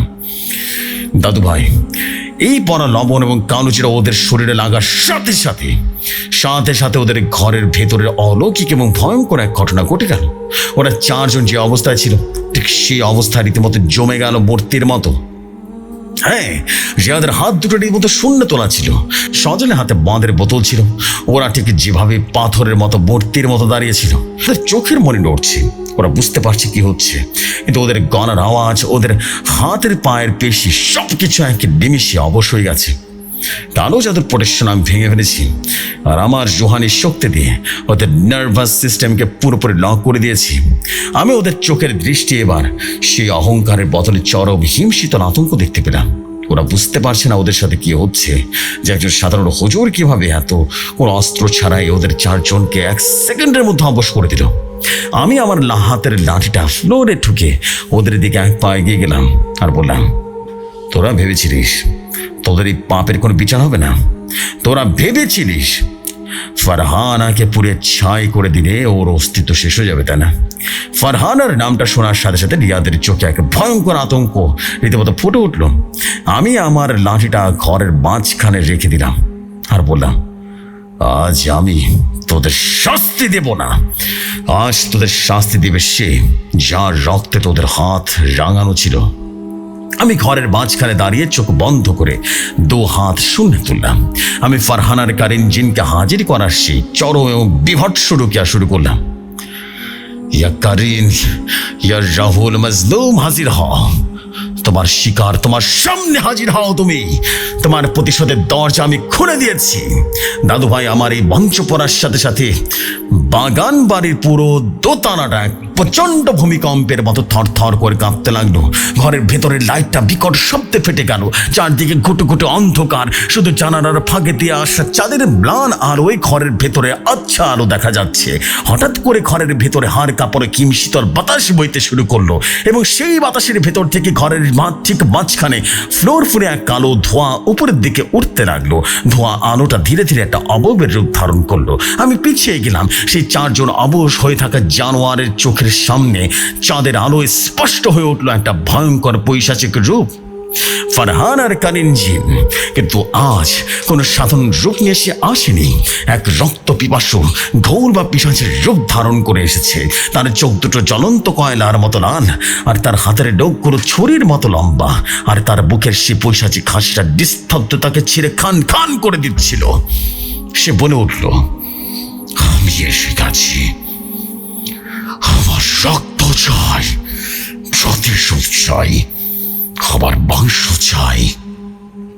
গায়ে জিনে সে হিসে ভয়ঙ্কর কণ্ঠস্বর শুনে খাটের উপরে বসে থাকা নতুন মেয়েটি বিকট চিৎকার দিয়ে ভয় জ্ঞান হারিয়ে ফ্লোরে পড়ে গেল। আর রিয়াদ তার 3 বন্ধু মূর্তির মতো দাঁড়িয়ে তাদের চোখের সামনে সাক্ষাৎ মৃত্যুকে দেখতে লাগলো। তাদের চোখের কণা দিয়ে ভয়ের চোটে রীতিমতো পানি গড়ে গড়ে পড়ছে, কিন্তু তারা 1 ইঞ্চিও নড়তে পারছে না। কারিন জিন তার জ্বলন্ত লাল চোখ দিয়ে ঘুরিয়ে প্রথমে তাকালো সজল, রফিক এবং জাহিদের দিকে। তোরা আমাকে খেয়েছিলিস, তাই না? আজ আমি তোদের কাঁচা মাংস খাবো। দাদু ভাই, মানুষ যখন তার কৃত কর্মের চূড়ান্ত শাস্তির মুখোমুখি হয়ে যায় না, তখন তার চোখে কি ভয়ঙ্কর আতঙ্কের সৃষ্টি হয়। তা ওই 4 জন জানোয়ারের চোখের দিকে না তাকালে কেউ বিশ্বাস করতে পারবে না। আমার রুহানি মঞ্চে ওদের হাত পা গলার স্বর সব অবশ হয়ে গেছে, কিন্তু ওদের চোখের বনুগুলো পাগলের মতো ঘুরছে। ওদের চোখ ফেটে রীতিমতো পানি আর ঘাম বয়ে যাচ্ছিল একেবারে। ফারহানার কারিন জিনাকে বিভৎস হিসে শব্দ করে সজলের দিকে এগিয়ে গেল। সজল একটু আগে মদের বোতল হাতে নিয়ে আমাকে খুন করার হুমকি দিচ্ছিল। এখন সেই সজল কারিন জিনকে নিজের দিকে এগুতে দেখে ভয়ে রীতিমতো প্যান্টে প্রস্রাব করে দিল। তার চোখের দৃষ্টি যেন বলছে, আমাকে বাঁচান, আমাকে বাঁচান। কিন্তু দাদু ভাই, আমি আছি বাঁচানোর জন্য আসিনি। আমি আছি বিচারের কাঠ গড়ায় দাঁড়িয়ে থাকা একজন নীরব দর্শক মাত্র। কারিন জিনটা সজলের ঠিক বুকের সামনে গিয়ে দাঁড়ালো। সে তার জ্বলন্ত লাল চোখ দুটো দিয়ে রীতিমতো সজলের চোখের দিকে তাকালো, আর সে বলল, তুই আমার মুখটা চেপে ধরেছিলিস, তাই না? তুই বলেছিলিস আমি চিৎকার করলে কেউ শুনবে না। কারিন জিনের গলাটা পুরোপুরি রীতিমতো ঘর কাঁপিয়ে দিচ্ছিল। তার কণ্ঠটা এতটাই মোটা ছিল। পর মুহূর্তে কারিন জিন তার ছুরির মতো ধারালো নৌকুড়ো দিয়ে 2 হাত দিয়ে সজলের মাথাটা 2 দিক থেকে শক্ত করে চেপে ধরল। সজল যন্ত্রণায় গোঙানির মতো করার চেষ্টা করলো, কিন্তু তার গলা দিয়ে কোনো আওয়াজ বেরোলো না। আমি চোখ বন্ধ করিনি, কিন্তু আমি শিউরে উঠলাম। কারিন জিন রীতিমতো এক প্রচণ্ড অমানবিক ঝটকায় সজলের মাথাটা ধর থেকে আক্ষরিক অর্থে ছিঁড়ে আলাদা করে ফেললো। হাড় এবং মাংস ছেঁড়ার এক বিভৎস শব্দে পুরো ঘর থেকে রীতিমতো ইকো হলো। সজলের গলা থেকে ফিনকে দিয়ে ফোয়ারের মতো রক্ত ছিটকে ছিটকে পড়লো পাশের দেয়াল আর রিয়াদের মুখে পড়ে, এবং সজলের মুগ্ধহীন ধরটা ধাপ করে ফ্লোরে লুটিয়ে পড়ল। কারিন জিন সজলের সে ছিন্ন ভিন্ন বাধাটা হাতে নিয়ে পৈশাচিক উল্লাসে মেতে উঠল। এরপর সে খুলল পিশাচের মতো সে কাটা গলার নিচ থেকে গড়িয়ে পড়া কাঁচা রক্ত চুষে চুষে খেতে লাগলো। রফিক এবং জাহিদ তাদের চোখের সামনে নিজের বন্ধুর বিভৎস বৃত্ত দেখে আতঙ্কে জ্ঞান হারানোর উপক্রম হলো। কিন্তু আমার ঝুঁকার কারণে তারা জ্ঞানও হারাতে পারছে না। তাদের প্রতিটা সেকেন্ডে যেন নরক যন্ত্রণা ভোগ করছে। রক্ত খাওয়া শেষ করলে সে কারিনজিন সজনের মাথাটা ফ্লোরে ছুঁড়ে ফেলে দিল। এরপর সে ঘুরে তাকালো রফিক আর জাহিদের দিকে। তোরা আমাকে পাথর দিয়ে থেতলেছিলিস, আজ তোদের রক্ত দিয়ে গোসল করবো। দাদু ভাই, এর পরের দৃশ্যটা এতটাই বিভৎস ছিল যে আমি আমার লাঠিটা শক্ত করে ধরে সেটা ফালাক পড়ছিলাম। কারিনজিনটা একটা বন্য পশুর মতো রফিক আর জাহিদের উপরে ঝাঁপিয়ে পড়ল। সে তার ধারালো ডোক দিয়ে রফিকের বুকটা ছিঁড়ে ফেললো, আর জাহিদের গলাটা কামড় দিয়ে রীতিমতো ছিঁড়ে ফেলল। ঘরের ফ্লোর তখন একটা আস্ত কষাইখানায় পরিণত হয়েছে। চারদিকে শুধু রক্ত আর ছিন্ন ভিন্ন মাংসের টুকরো। ওই তিনজন জানোয়ার যারা একটু আগে একটা মেয়েকে ছেড়ে খাওয়ার স্বপ্ন দেখছিল, তারা এখন নিজেরাই পিশাচের খাবারে পরিণত হয়েছে। তিনজনের রক্ত পান করার পর কারিনজিনটার রূপ আর ভয়ঙ্কর হয়ে গেছে। তার সাদা কাপড় এখন সম্পূর্ণ লাল, তার মুখ থেকে টপ টপ করে রক্ত ঝরছে। এরপর সে এবার খুব ধীর গতিতে ঘাড় ঘুরিয়ে তাকালো ঘরের একটা কোনায় জমে থাকা সেই মূল কালপ্রিট রিয়াদের দিকে। রিয়াদের সারা মুখ তার বন্ধুদের রক্তে মাখামাখি। সে ভয় থরথর করে কাঁপছে, যদিও সে নড়তে চড়তে পারছে না। কারিনজিটা রিয়াদের দিকে পা বাড়ালো, কিন্তু দাদু ভাই, এক অদ্ভুত মনস্তার থেকে ব্যাপার ঘটল। কারিনজিটা যতই রিয়াদের কাছাকাছি যাচ্ছিল, তার সেই পৈশাচিক রক্ত পিপাসু রূপটা ধীরে ধীরে ম্লান হতে শুরু করলো। তার চোখের সেই জ্বলন্ত লাল আগুনটা নিভে গিয়ে সেখানে সাধারণ মানুষের চোখের মতো করুণ দৃষ্টি ফুটে উঠল। তার হাতের নখগুলো ছোট হয়ে গেল। রিয়াদের ঠিক সামনে এসে সে দাঁড়ালো। সে এখন আর কোনো পিশাচ নেই, সে এখন অসম্ভব সুন্দর এক ফারহানা, যাকে আমি আমার স্বপ্নের ভেতরে উঠানে বসে কাঁদতে দেখেছিলাম। ফারহানা রিয়াদের চোখের দিকে তাকিয়ে হঠাৎ করে ঢুকরে ঢুকরে কেঁদে উঠল। নাকি পিশাচের এমন কান্না দেখে আমি নিজেও অবাক হয়ে গেলাম। কেন রিয়াদ, কেন করলি এটা আমার সাথে তুই? ফারহানার গলাটা রীতিমতো ফেটে যাচ্ছিল। আমি তো তোকে আমার নিজের প্রাণের চেয়ে অনেক বেশি ভালোবাসতাম। তোর জন্য আমি আমার বাবা মায়ের সাথে মিথ্যে বলেছিলাম, তোর সব নেশা সব অত্যাচার সহ্য করেছিলাম, আর তুই আমাকে ওই জানোয়ারগুলোর হাতে তুলে দিলি। তুই নিচে দাঁড়িয়ে থেকে আমাকে ছিঁড়ে খেতে দেখলি, একটু মায়া হলো না তোর? ফারহানা অঝরে কাঁদছে। তার চোখের পানিগুলো রীতিমতো রক্ত হয়ে রিয়াদের পায়ের কাছে পড়ছিল। আমি বুঝতে পারছিলাম ফারহানার ভিতরে সেই প্রতিশোধ পরায়ণ সত্যটা ভালোবাসার মানুষের সামনে এসে দুর্বল হয়ে পড়েছে। নারীর মনের ভালোবাসা এতটাই গভীর যে মৃত্যুর পর পিশাচ হয়ে গিয়েও সে তার ভালোবাসার মানুষকে সরাসরি আঘাত করে দ্বিধা করছে। আমি আমার লাঠিটা ফ্লোরে ঠুকে রিয়াদের দিকে তাকালাম। আমি একটা বিশেষ রুকিয়া বিড়বিড় করে পড়লাম। আমি তার জবান করে দিলাম, শয়তান, তোর যদি কিছু বলার থাকে বল। আমার রুকিয়ার প্রভাবে রিয়াদের শুধু গলার স্বর আর জবানটা খুলে গেল, কিন্তু তার শরীর তখনও মূর্তির মতো একদম অবশ। জবানটা খুলতে রিয়াদ হাওমাও করে কেঁদে উঠল। আমাকে মাফ করে দিতে পারো না, আমাকে ক্ষমা করে দে, আমি চাইনি, এসব করতে চাইনি আমি। রিয়াদ এমন ভাবে কাঁদছিল যেন পৃথিবীর সবচেয়ে অনুতপ্ত মানুষ। আমি ট্রান্সের করেছিলাম রে ফারহানা, আমার হুঁশ ছিল না। এই সজরাজ রফিক আমাকে জোর করছিল। ওরা বলছিল তুই নাকি আমাকে ধোঁকা দিচ্ছিস। আমার ভেতরে শয়তান আমাকে ওই জঘন্য কাজগুলো করিয়েছিল রে ফারহান। আমি তোর অনেক ভালোবাসি রে। তুই আমার সারা যাওয়ার পর আমি এক রায় তো ঘুমাইতে পারিনি। আমার ক্ষমা করে দে জান, আমার মাফ করে দে। দাদু ভাই, রিয়াদের এই অভিনয় নিখুঁত ছিল যে আমি নিজেও মুহূর্তের ভিতরে রীতিমতো থমকে গেছিলাম। সে তার কান্নার সাথে সাথে ফারহানার পুরনো স্মৃতিগুলো টেনে আনছিল। আমি দেখলাম ফারহানার জিনটা রীতিমতো কনফিউজ হয়ে যাচ্ছে। তার চোখে এক ধরনের দ্বিধা কাজ করছে। সে তার হাতটা একটু পিছিয়ে নিল। তার মানে সে সত্যি সত্যি রিয়াদের কুমির কান্না গলে যাচ্ছে। সে হয়তো বা ভাবছে রিয়াদ সত্যি অনুতপ্ত। আমার বুকের ভেতরটা ধক করে উঠল। আমি যদি এখন ফারহানাকে জোর করি, সে হয়তো রিয়াদকে ছেড়ে দিয়ে শূন্য মিলে যাবে, আর জানোয়ারটা বেঁচে যাবে ঠিক সেই মুহূর্তে। পেছনের খাটের ওপরে জ্ঞান হারিয়ে পড়ে থাকে সেই নতুন মেয়েটির জ্ঞান ফিরে আসলো। সে চোখ খুলেই ঘরের রক্তারক্ত অবস্থা দেখে একেবারে ভয় থরথর করে কাঁপতে কাঁপতে চিৎকার দিয়ে উঠলো এবং ফারহানাকে দেখে প্রচন্ড পরিমাণে চিৎকার করলো আর বলল, হে আল্লাহ, আমাকে বাঁচাও, এই লোকটা একটা জানোয়ার, ও আমাকে মিথ্যে কথা বলে এখানে আনছে। একটু আগে ওর বন্ধুরা মিলে আমাকে। এই বলে রীতিমতো মেয়েটা ফুপিয়ে ফুপিয়ে কাঁদতে লাগলো। নতুন মেয়েটির এই কান্না ফারহানার কানে একটা বজ্রপাতের মতো আঘাত করলো। ফারহানা রীতিমতো চমকে পেছনে ফিরে মেয়েটির দিকে তাকালো। তারপর সে আবারও রিয়াদের দিকে ঘুরল। ফারহানার চোখে সে মায়া দৃষ্টিটা 1 সেকেন্ডের জন্য উধাও হয়ে গেল। সে বুঝতে পারলো রিয়াদের এই কান্না, অনুশোচনা সবকিছু নিখুঁত অভিনয় ছিল। সে যদি ড্রাগসের করে ফারহানাকেই খুনি করে থাকে, তবে আজ রাতে নতুন মেয়েটির সাথে তার সম্পর্ক সজ্ঞানে একই কাজ করতে যাচ্ছিল। রিয়াদ একটু বদলায়নি। সে ভেতরে একটা পচা দুর্গন্ধযুক্ত একটা শয়তান বসবাস করছে। ফারহানার চোখ দুটো আবারও লাল হয়ে গেল। তুই একটা প্রতারক, তুই একটা বেঈমান, ফারহানা হিসিস করে বলল। কিন্তু রিয়াদ তখনও অভিনয় চালিয়ে যাচ্ছে। না ফারহানা, আমি সত্যি বলছি, আমি ওকে এখানে শুধু কথা বলার জন্য আনেছিলাম। তুই তুই আমাকে বিশ্বাস কর, আমি ওকে কিছু করতাম না। দাদু ভাই, পরিস্থিতি যখন এমন এক চরম দ্বিধার মনস্তাত্ত্বিক টানাপোড়ার মধ্যে দিয়ে যাচ্ছে, ঠিক তখনই পুরো বাগান বাড়িটা একটা প্রকার ভূমিকম্পের মতো থরথর করে কাঁপতে লাগলো। ঘরের জানালার কাঁচগুলো ছন করে কাঁপতে লাগলো। বাতাস বইতে লাগলো বিভৎসভাবে। হারিকেন আর ঘূর্ণিঝড় শুরু হয়ে গেছে মনে হচ্ছিল। আর ঠিক হঠাৎ করেই অন্ধকারের ভেতর থেকে একে চোখ ধাঁধানো প্রজ্বলিত সাদা আলোর ঝলকানি দেখা গেল। আলোটা এত তীব্র ছিল যে আমার নিজেরও চোখ বন্ধ করে ফেলতে হলো। বাতাস ভরে গেল চারিদিকটা। সেই সাদা আলোর ঝলকানির ভেতর থেকে আকাশ ছিঁড়ে কেউ যেন নিচে নেমে এলো।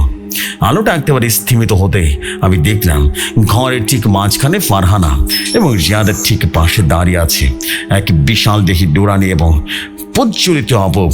তার চোখ থেকে একে পবিত্র রাগ ঠিকরে বেরোচ্ছে। তিনি আর কেউ নন, আমার আধ্যাত্মিক সাথীর সঙ্গে ইসমাইল জিন অত্যন্ত ক্ষুব্ধ হয়ে আছেন। তিনি ফারহানার দিকে ফিরে মেঘের গর্জনের মতো গলায় বলে উঠলেন, তবে সময় নষ্ট করছো ফারহানা, শয়তানের এই মায়া কান্নায় গলে যেও না। ওকে এখনই শেষ করো, তোমার প্রতিশোধ পূর্ণ করো। নাহলে আজ তোমার মতো আরেকটা নারীর জীবন চলে যেত। আর আজ যদি কেউ বেঁচে যায়, তবে কাল আরেকটা নিষ্পাপ মেয়েকে শেষ করে দেবে। ইসমাইল সাহেবের এরকম হুঙ্কারে পুরো ঘর কেঁপে উঠলো। কিন্তু ফারহানা অঝরে কাঁদছিল। সে রিয়াদের দিকে তাকিয়ে মাথা নাড়তে লাগলো। আমি পারবো না হুজুর, আমি পারবো না। ও আমার সাথে বেইমানি করেছে, কিন্তু আমি ওকে মন থেকে ভালোবেসেছিলাম। আমি ওর গলাটা নিজের হাতে ছিঁড়তে পারবো না। ফারহানার এই কথা শুনে আমি হতবাক। ভালোবাসার এক অদ্ভুত শক্তি আছে। যে মানুষটা তাকে পুড়িয়ে মেরেছে তার প্রতিও সে আঘাত আনতে পারছে না। আর ঠিক তখনই রিয়াদ একটা কাজ করলো, যা কফিনের শেষ পেরেকটা টুকে দিল। রিয়াদ যখন দেখলো ফারহানা তাকে মারতে পারবে না, তখন তার চোখে ভয়ের অভিনয়টা এক নিমিষে উধাও হয়ে গেল। সে আমার দিকে তাকায় পৈশাচিক তাচ্ছিলের হাসি আসলো আর বলল, বলেছিলাম না হুজুর, ও আমাকে মারতে পারবে না, কারণ ও আমাকে কুকুরের মতো ভালোবাসে। আজ আমি বেঁচে গেলাম, আপনি আমাকে কিছু করতে পারবেন না। তাই না ফারহানা, আমি তোকে অনেক ভালোবাসি রে। দাদু ভাই, জিয়াদের হাসিটা যেন ইসমাইল জিনের গায়ে জ্বলন্ত ঘি ঢেলে দিল। ইসমাইল জিন, যিনি অত্যন্ত শান্ত এবং সংযত থাকেন, তিনি আজ চরমভাবে ক্ষিপ্ত হয়ে উঠলেন। তিনি তার বিশাল নুরানি শরীর নিয়ে এবার নীল আলোর বদলে দাও দাও করে লাল রঙের আগুন ঝরে ঝরে পড়তে লাগলো। তোর এত বড় অহংকার! তুই আল্লাহর সৃষ্টির সাথে বেইমানি করে পার পেয়ে যাবি ভেবেছিস? ইসমাইল জিন ধীরে ধীরে জিয়াদের একদম মুখের কাছে গিয়ে দাঁড়ালেন। তার গলার আওয়াজটা পুরো মহাবিশ্বের রাগ যেন একসাথে ধারণ করছে। আবার চোখের দিকে তাকা শয়তান!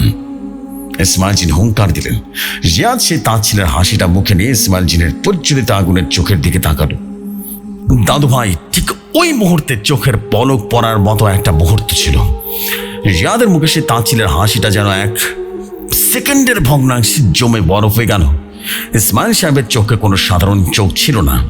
ওই চোখের ভেতরে রিয়াদ হয়তোবা তার নিজের জীবনের সমস্ত পাপ, তার তৈরি করা নরক এবং আল্লাহর চরম ক্রোধের প্রতিচ্ছবি দেখতে পেয়েছিল। মুহূর্তের ভিতরে রিয়াদের চোখ দুটো কোঠর থেকে ঠিকরে বেরিয়ে আসার মতো বড় বড় হয়ে গেল। তার চোখের সাদা অংশ পুরোপুরি লাল হয়ে গেল। আর তার বুকের পেশিগুলো এমন ভাবে বিকৃত হয়ে গেল যেন কেউ তার ভেতরে চামড়া টেনে টেনে ছিঁড়ে ফেলছে। আমার রুহানি বঞ্চে তার শরীরটা অবশ্যই, কিন্তু তার ভেতরে যন্ত্রণা ফিজিক্যালি প্রকাশ পেতে লাগলো। আমি দেখলাম রিয়াদের সেই বড় হয়ে যাওয়া চোখ দুটো হঠাৎ করে টপ টপ করে কাঁচা রক্ত পড়তে লাগলো। চোখের পানি নয়, একেবারে কালো কারো রক্ত।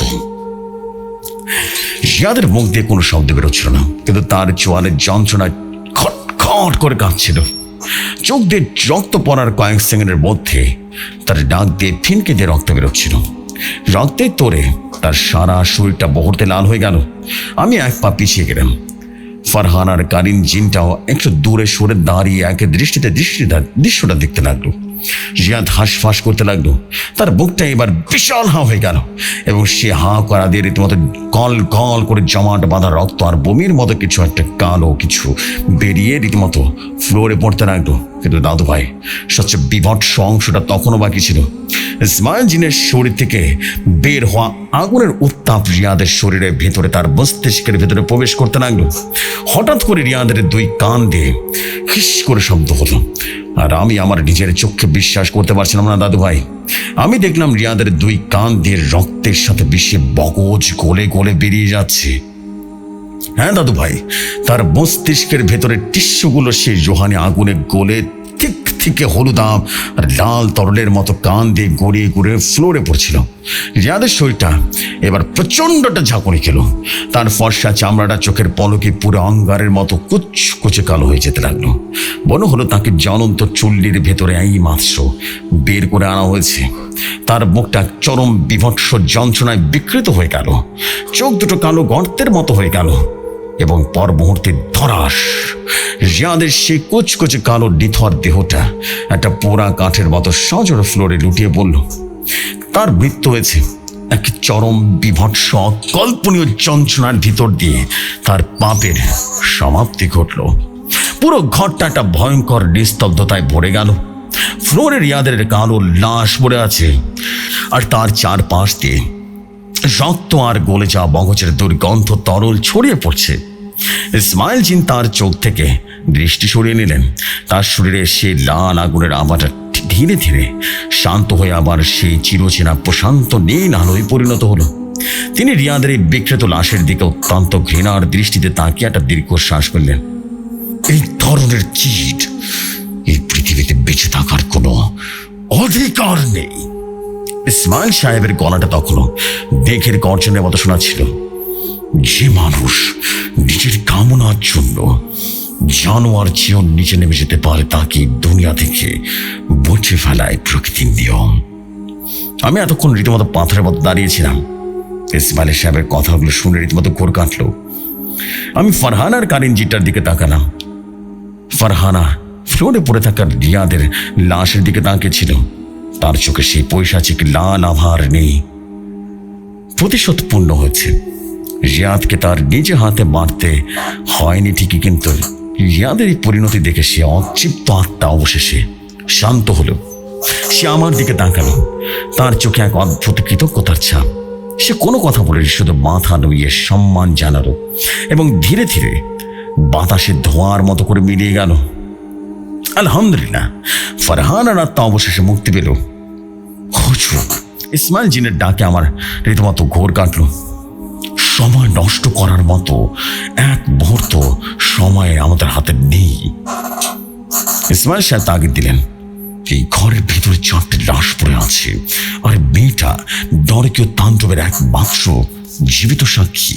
আপনি দ্রুত এই নতুন মেয়েটাকে সাথে করে নিয়ে রাতের আধারে এই গ্রাম থেকে বেরিয়ে যান।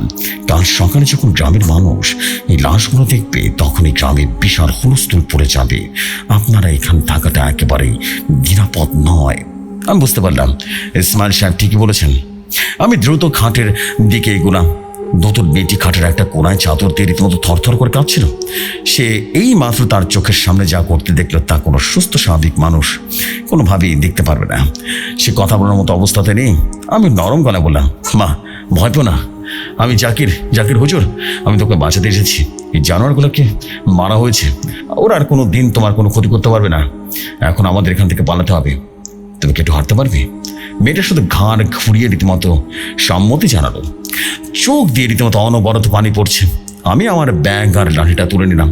মেয়েটিকে সাবধানে ওই রক্ত আর লাশগুলোর পাশ কাটিয়ে ঘরের বাইরে নিয়ে গেলাম। আমরা যখন বাগান বাড়িতে সেই করিডর ধরে বাইরে বেরোচ্ছি, আমি দেখলাম ইসমাইল সাহেব আমার পেছনে আসছে না। আপনি আসবেন না ইসমাইল সাহেব? আপনি এগিয়ে যান, আমাকে ঘরের ভেতরে কিছু রুহানি আলামত বুঝে দিয়ে আসতে হবে, যাতে কোনো তান্ত্রিক বা গণিন আপনার কোনো খোঁজ না পায়। আমি আপনার পেছনে থাকবো। আমি আর কথা না বাড়িয়ে মেয়েটিকে নিয়ে সেই বাগান বাড়ি থেকে বাইরে চলে আসলাম। বাড়ি তখনও ঘুটঘুটে অন্ধকার। বাগানের ভেতর দিয়ে বাতাস বইছে। শীতের রাত না হলেও একটা হাড় কাঁপানো শীতলতা চারদিকে ঘিরে আছে। আমি আমার টর্চ লাইটটা জেলে মেয়েটিকে নিয়ে খুব সাবধানে শুকনো পাতার উপরে কোনো শব্দ না করে হাঁটতে শুরু করলাম।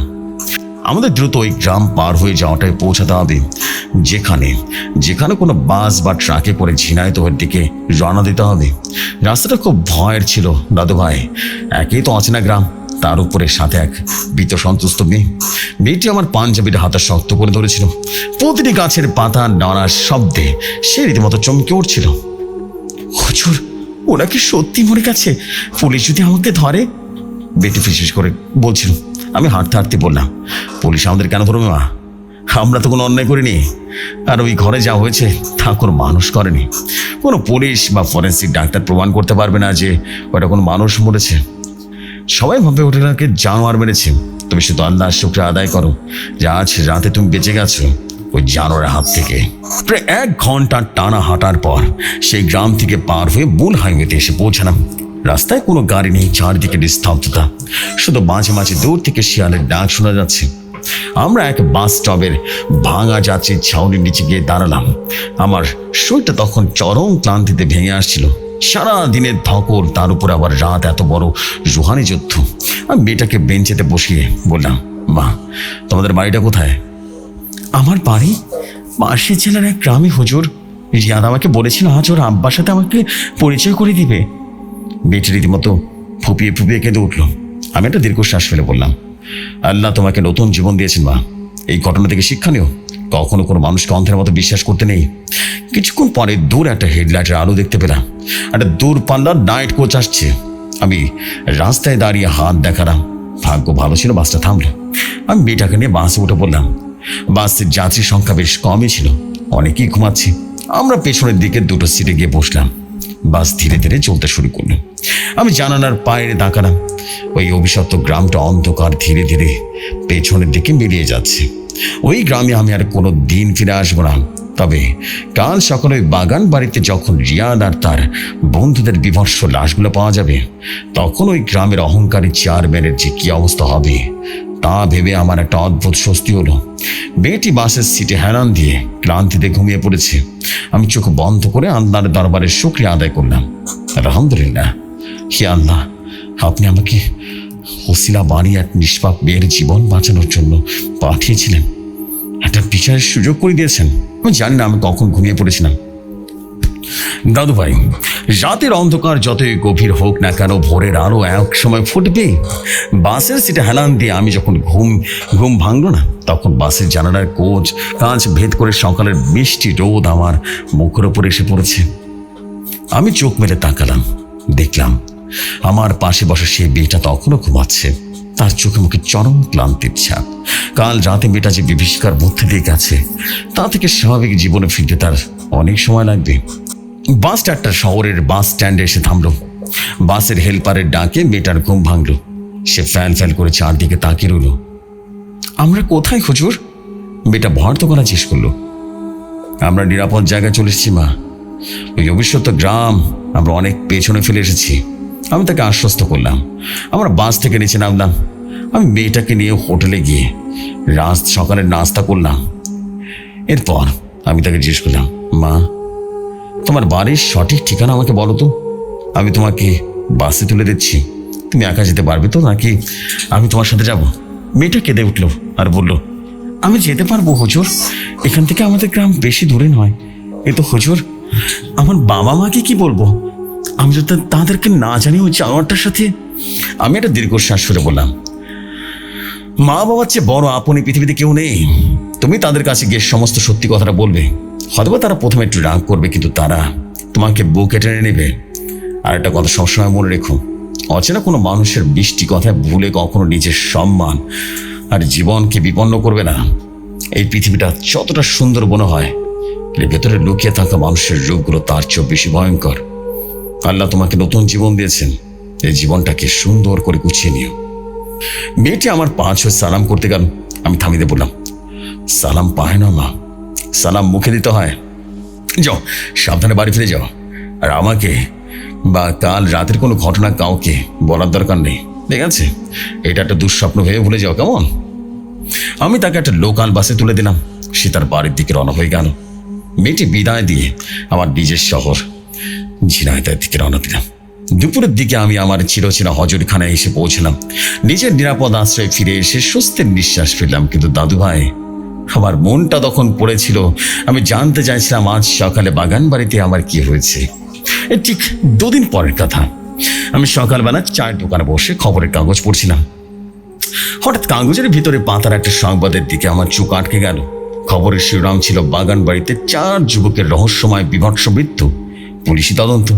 আমি দ্রুত খবরটা পড়তে শুরু করলাম। দাদু ভাই, খবরের কাগজে যা লেখা ছিল না, তা পরে আমার বুকের ভেতরটা অদ্ভুত প্রশান্তিতে পড়ে গেল। খবরে লেখা ছিল, গ্রামের সেই প্রতাপশালী চেয়ারম্যানের ছেলে রিয়াদ আর তার 3 বন্ধু সজল, রফিক এবং জাহিদের মৃতদেহ তাদের নিজস্ব বাগান বাড়ি থেকে উদ্ধার করা হয়েছে। কিন্তু তাদের মৃত্যুর ধরন পুলিশ, ফরেন্সিক ডাক্তার এবং স্থানীয় প্রশাসনকে চরমভাবে হতভম্ব করে দিয়েছে।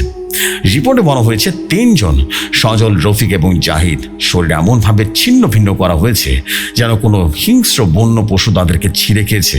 কিন্তু ঘরে কোনো বন্য প্রাণীর পায়ের ছাপ বা লোম পাওয়া যায়নি। সজলের মাথার ধর থেকে সম্পূর্ণ আলাদা করে ঘরের আরেকটা কোনায় পড়েছিল। আর সবচেয়ে রহস্যময় সৃষ্টি হয়েছে চেয়ারম্যানের ছেলে রিয়াদের লাশ নিয়ে।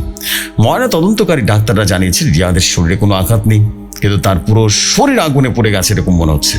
অথচ ঘরের বিছানা, ফ্লোর বা আশেপাশে কোনো আসবাবপত্রে একটু আগুনের আঁচ লাগেনি।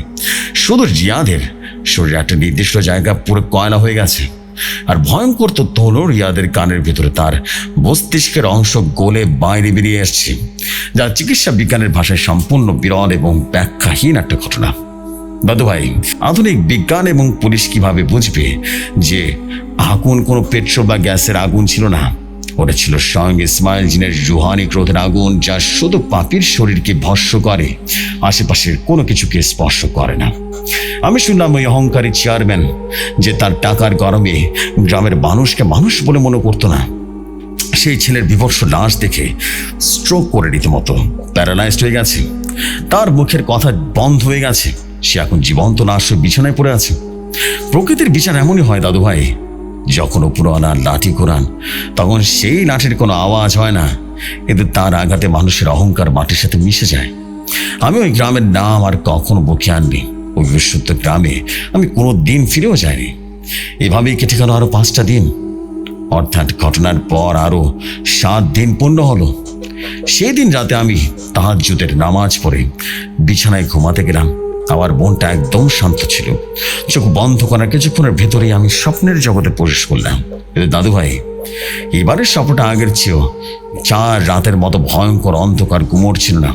আমি দেখলাম আমার বাড়ির সেই একই উঠানে দাঁড়িয়ে আছি, সেই পেয়ারা গাছের নিচে দাঁড়িয়ে আছি, কিন্তু আজ কোনো ঘুটঘুটে অন্ধকার নেই। চারদিকে স্নিগ্ধ পবিত্র মায়াবী চাঁদের আলোয় আলোকিত হয়ে আছে। চারপাশে একটা বৃষ্টি ফুলের সুঘ্রাণ, কোনো কান্নার আওয়াজ নেই, একদম শান্ত। আমি দেখলাম পেয়ারা গাছের নিচে একজন দাঁড়িয়ে আছে। আমি ধীরে ধীরে এগিয়ে গেলাম। হ্যাঁ দাদু ভাই, এটা আর কেউ নয়, সে ফারহানা। কিন্তু আজ কোনো অতৃপ্ত দগ্ধ আত্মা নয়। আজ তার শরীরে কোনো আগুনও জ্বলছে না। তার সে ছিন্ন ভিন্ন রক্তাক্ত রুষ্টা আওয়াজ আর নেই। আজ ফারহানার পরনে এক ধবধবে সাদা রঙের সুন্দর পোশাক। তার মুখমণ্ডল থেকে এক অদ্ভুত স্বর্গীয় নূর ঠিকরে বেরোচ্ছে। তার চোখ দুটো আজ আর জ্বলন্ত কয়লার মতো জ্বলছে না। চোখে এক অদ্ভুত প্রশান্তি, চিরস্থায়ী মুক্তির আনন্দ। তাকে দেখে মনে হচ্ছিল সে যেন জান্নাতের কোন হুর। আমাকে দেখতে পেয়ে ফারহানা এক মিষ্টি হাসি দিল। আসসালামু আলাইকুম হুজুর। আমি মুচকি হাসি দিয়ে বললাম, ওয়ালাইকুম আসসালাম মা, তুমি কেমন আছো? ফারহানা ধীরে ধীরে আমার দিকে হেঁটে আসলো। শব্দ হচ্ছিল না, বাতাসের উপর ভর করে আসছিল। আমার একদম সামনে এসে চরম কৃতজ্ঞতায় আমার দু পায়ের কাছে মাথাটা ঝুঁকিয়ে দিল। আমি দ্রুত পিছিয়ে এলাম। আরে আরে মা, কি কি করছো সব? মাথা শুধু আল্লাহর কাছে নিয়ে যেতে হয়, আমি তো সাধারণ একজন মানুষ। ফারহানা রীতিমতো মাথাটা তুলে আমার দিকে তাকালো। তার দুই চোখে রীতিমতো আনন্দ ঘরে ঘরে পড়ছিল। হুজুর, আমি আপনাকে সিজদা করছি না, আমি শুধু আপনার এই ঋণ, আপনার এই ভালোবাসার প্রতি চরম কৃতজ্ঞতা জানাচ্ছি। আজ থেকে 1 বছর আগে আমাকে এই জঙ্গলের ভেতরে কুকুরের মতো মারা হয়েছিল।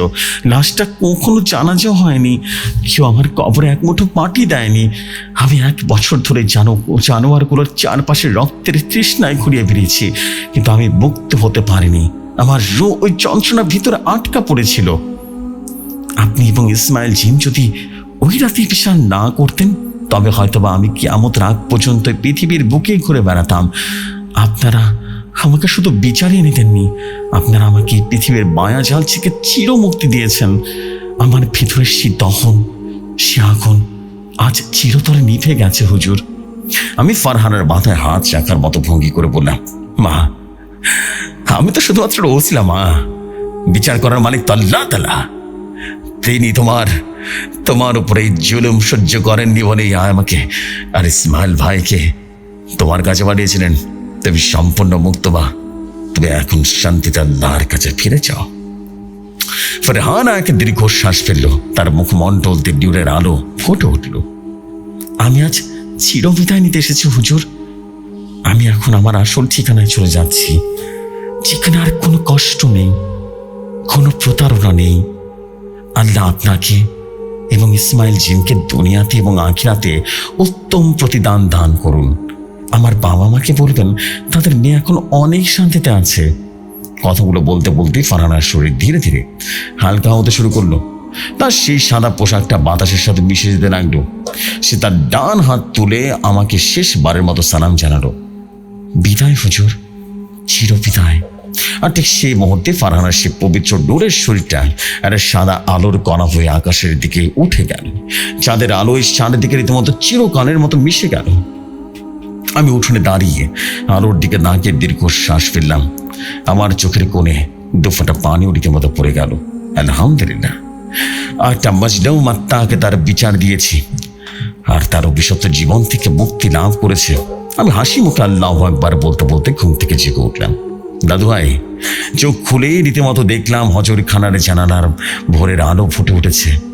পাখিরা কিচিরমিচির করে ডাকছে। নতুন একটা দিন শুরু হয়েছে। আমি বিছানা থেকে উঠে ওযু করতে গেলাম। আমার বুকের ভেতরে একটা বিশাল প্রশান্তি কাজ করছিল। এই পৃথিবীর নিয়ম বড়ই অদ্ভুত। মানুষ যখন পাপ করে তখন সে ভাবে কেউ দেখছে না, কিন্তু সে জানে না তার প্রতিটা পাপের হিসাব করায় গণ্ডায় রাখা হচ্ছে। আর যখন সেই হিসাবের খাতা খোলা হয়, তখন মানুষের সমস্ত দম্ভ, সমস্ত ক্ষমতা ধুলোয় মিশে যায়। প্রিয় জেফরি ভাই এবং প্রাণপ্রিয় লিসনার্সগণ, এটাই ছিল জাকির হুজুর এবং ইসমাইল জিনের ভয়ঙ্কর রক্তক্ষয়ী চরম প্রতিশোধমূলক কাহিনীর সম্পূর্ণ ঘটনা। আমি ফিরোজ খান আবার নতুন এই ঘটনা নিয়ে এসেছি। এই ঘটনা আমাদের জন্য এক বিশাল শিক্ষণীয় বার্তা দিয়ে যায়। ভালোবাসার নামে প্রতারণা, ড্রাগসের ছোবল এবং মানুষের পাশবিক রোগ কিভাবে একটা নিষ্পাপ জীবনকে ধ্বংস করে দেয় তা আমরা দেখেছি। কিন্তু এর চেয়েও বড় শিক্ষা হলো পাপ বাপকেও ছাড়ে না। রিয়াদ আর তার বন্ধুদের সে বিভৎস বৃত্ত আমাদেরকে মনে করিয়ে দেয় আল্লাহর বিচার থেকে পালানোর কোনো পথ এই মহাবিশ্বে নেই। মানুষের আদালতে ফাঁকি দেওয়া গেলেও প্রকৃতির নিজস্ব আদালতে ফারহানার কালীন জিনের মতো অধিকার শক্তিগুলো ঠিকই তাদের কাজ করে যায়।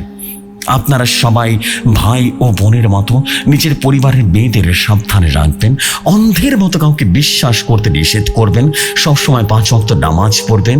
নিজের আমল ঠিক রাখবেন, কারণ একমাত্র ঈমান আর তাকওয়াই পারে আমাদের শয়তানের সব ধরনের মায়াজাল থেকে রক্ষা করতে।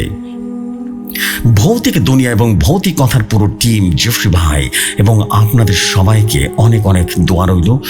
বেঁচে থাকলে আবারও আরেক দিন কথা হবে, অন্য কোনো লোভহর্ষক হাড় হিম করা ঘটনা নিয়ে হাজির হব। ততদিন সবাই ভালো থাকবেন, নিজের ইমান শক্ত রাখবেন। আসসালামু আলাইকুম রহমতুল্লাহ বারকাতুহু। আমি ফিরোজ খান বলছি, ভৌতিক দুনিয়ার অফিসিয়াল স্টোরি টেলার এবং এই মুহূর্তে ভৌতিক দুনিয়ার সবচেয়ে পুরনো লেখক। আসসালামু আলাইকুম, আমি ফিরোজ খান বলছিলাম বীরপুর থেকে। ভালো থাকবেন, ভালো রাখবেন আপনার চারপাশকে।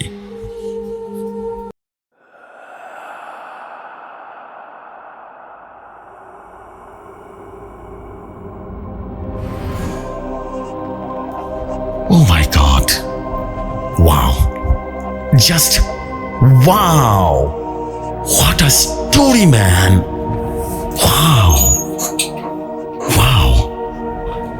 যতক্ষণ পড়ছিলাম আমার চোখ দিয়ে পানি পড়ছিল রীতিমতো। ওয়াও, সিরিয়াসলি মানে ফিরোজ ভাই, আপনি তো ভাই বেস্ট হয়ে যাচ্ছেন, মিস্টার বেস্ট হয়ে যাচ্ছেন। আপনার স্টোরি যা হচ্ছে না ভাই, প্রতি উইক আপনি যা শোনাচ্ছেন, মানে দ্যাট ইজ আনবিলিভেবল। সত্যি অনেক মর্মান্তিক, চোখ দিয়ে পানি বেরোয় যাচ্ছে না আমার যতক্ষণ পড়ছিলাম। আমার সত্যি অনেক কষ্ট লাগছিল যে একটা মানুষকে কীভাবে পারলো এভাবে কষ্ট দিতে, এভাবে কেউ বেড়ে ফেলতে।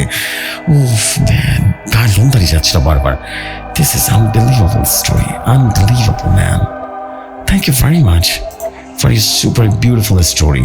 সত্যি আমি খুবই আপনার প্রতি কৃতজ্ঞ যে এরকম স্টোরি আপনার মাধ্যমে পেলাম আমি আবারও। ওয়াও, সত্যি ওয়াও করা স্টোরি ছিল।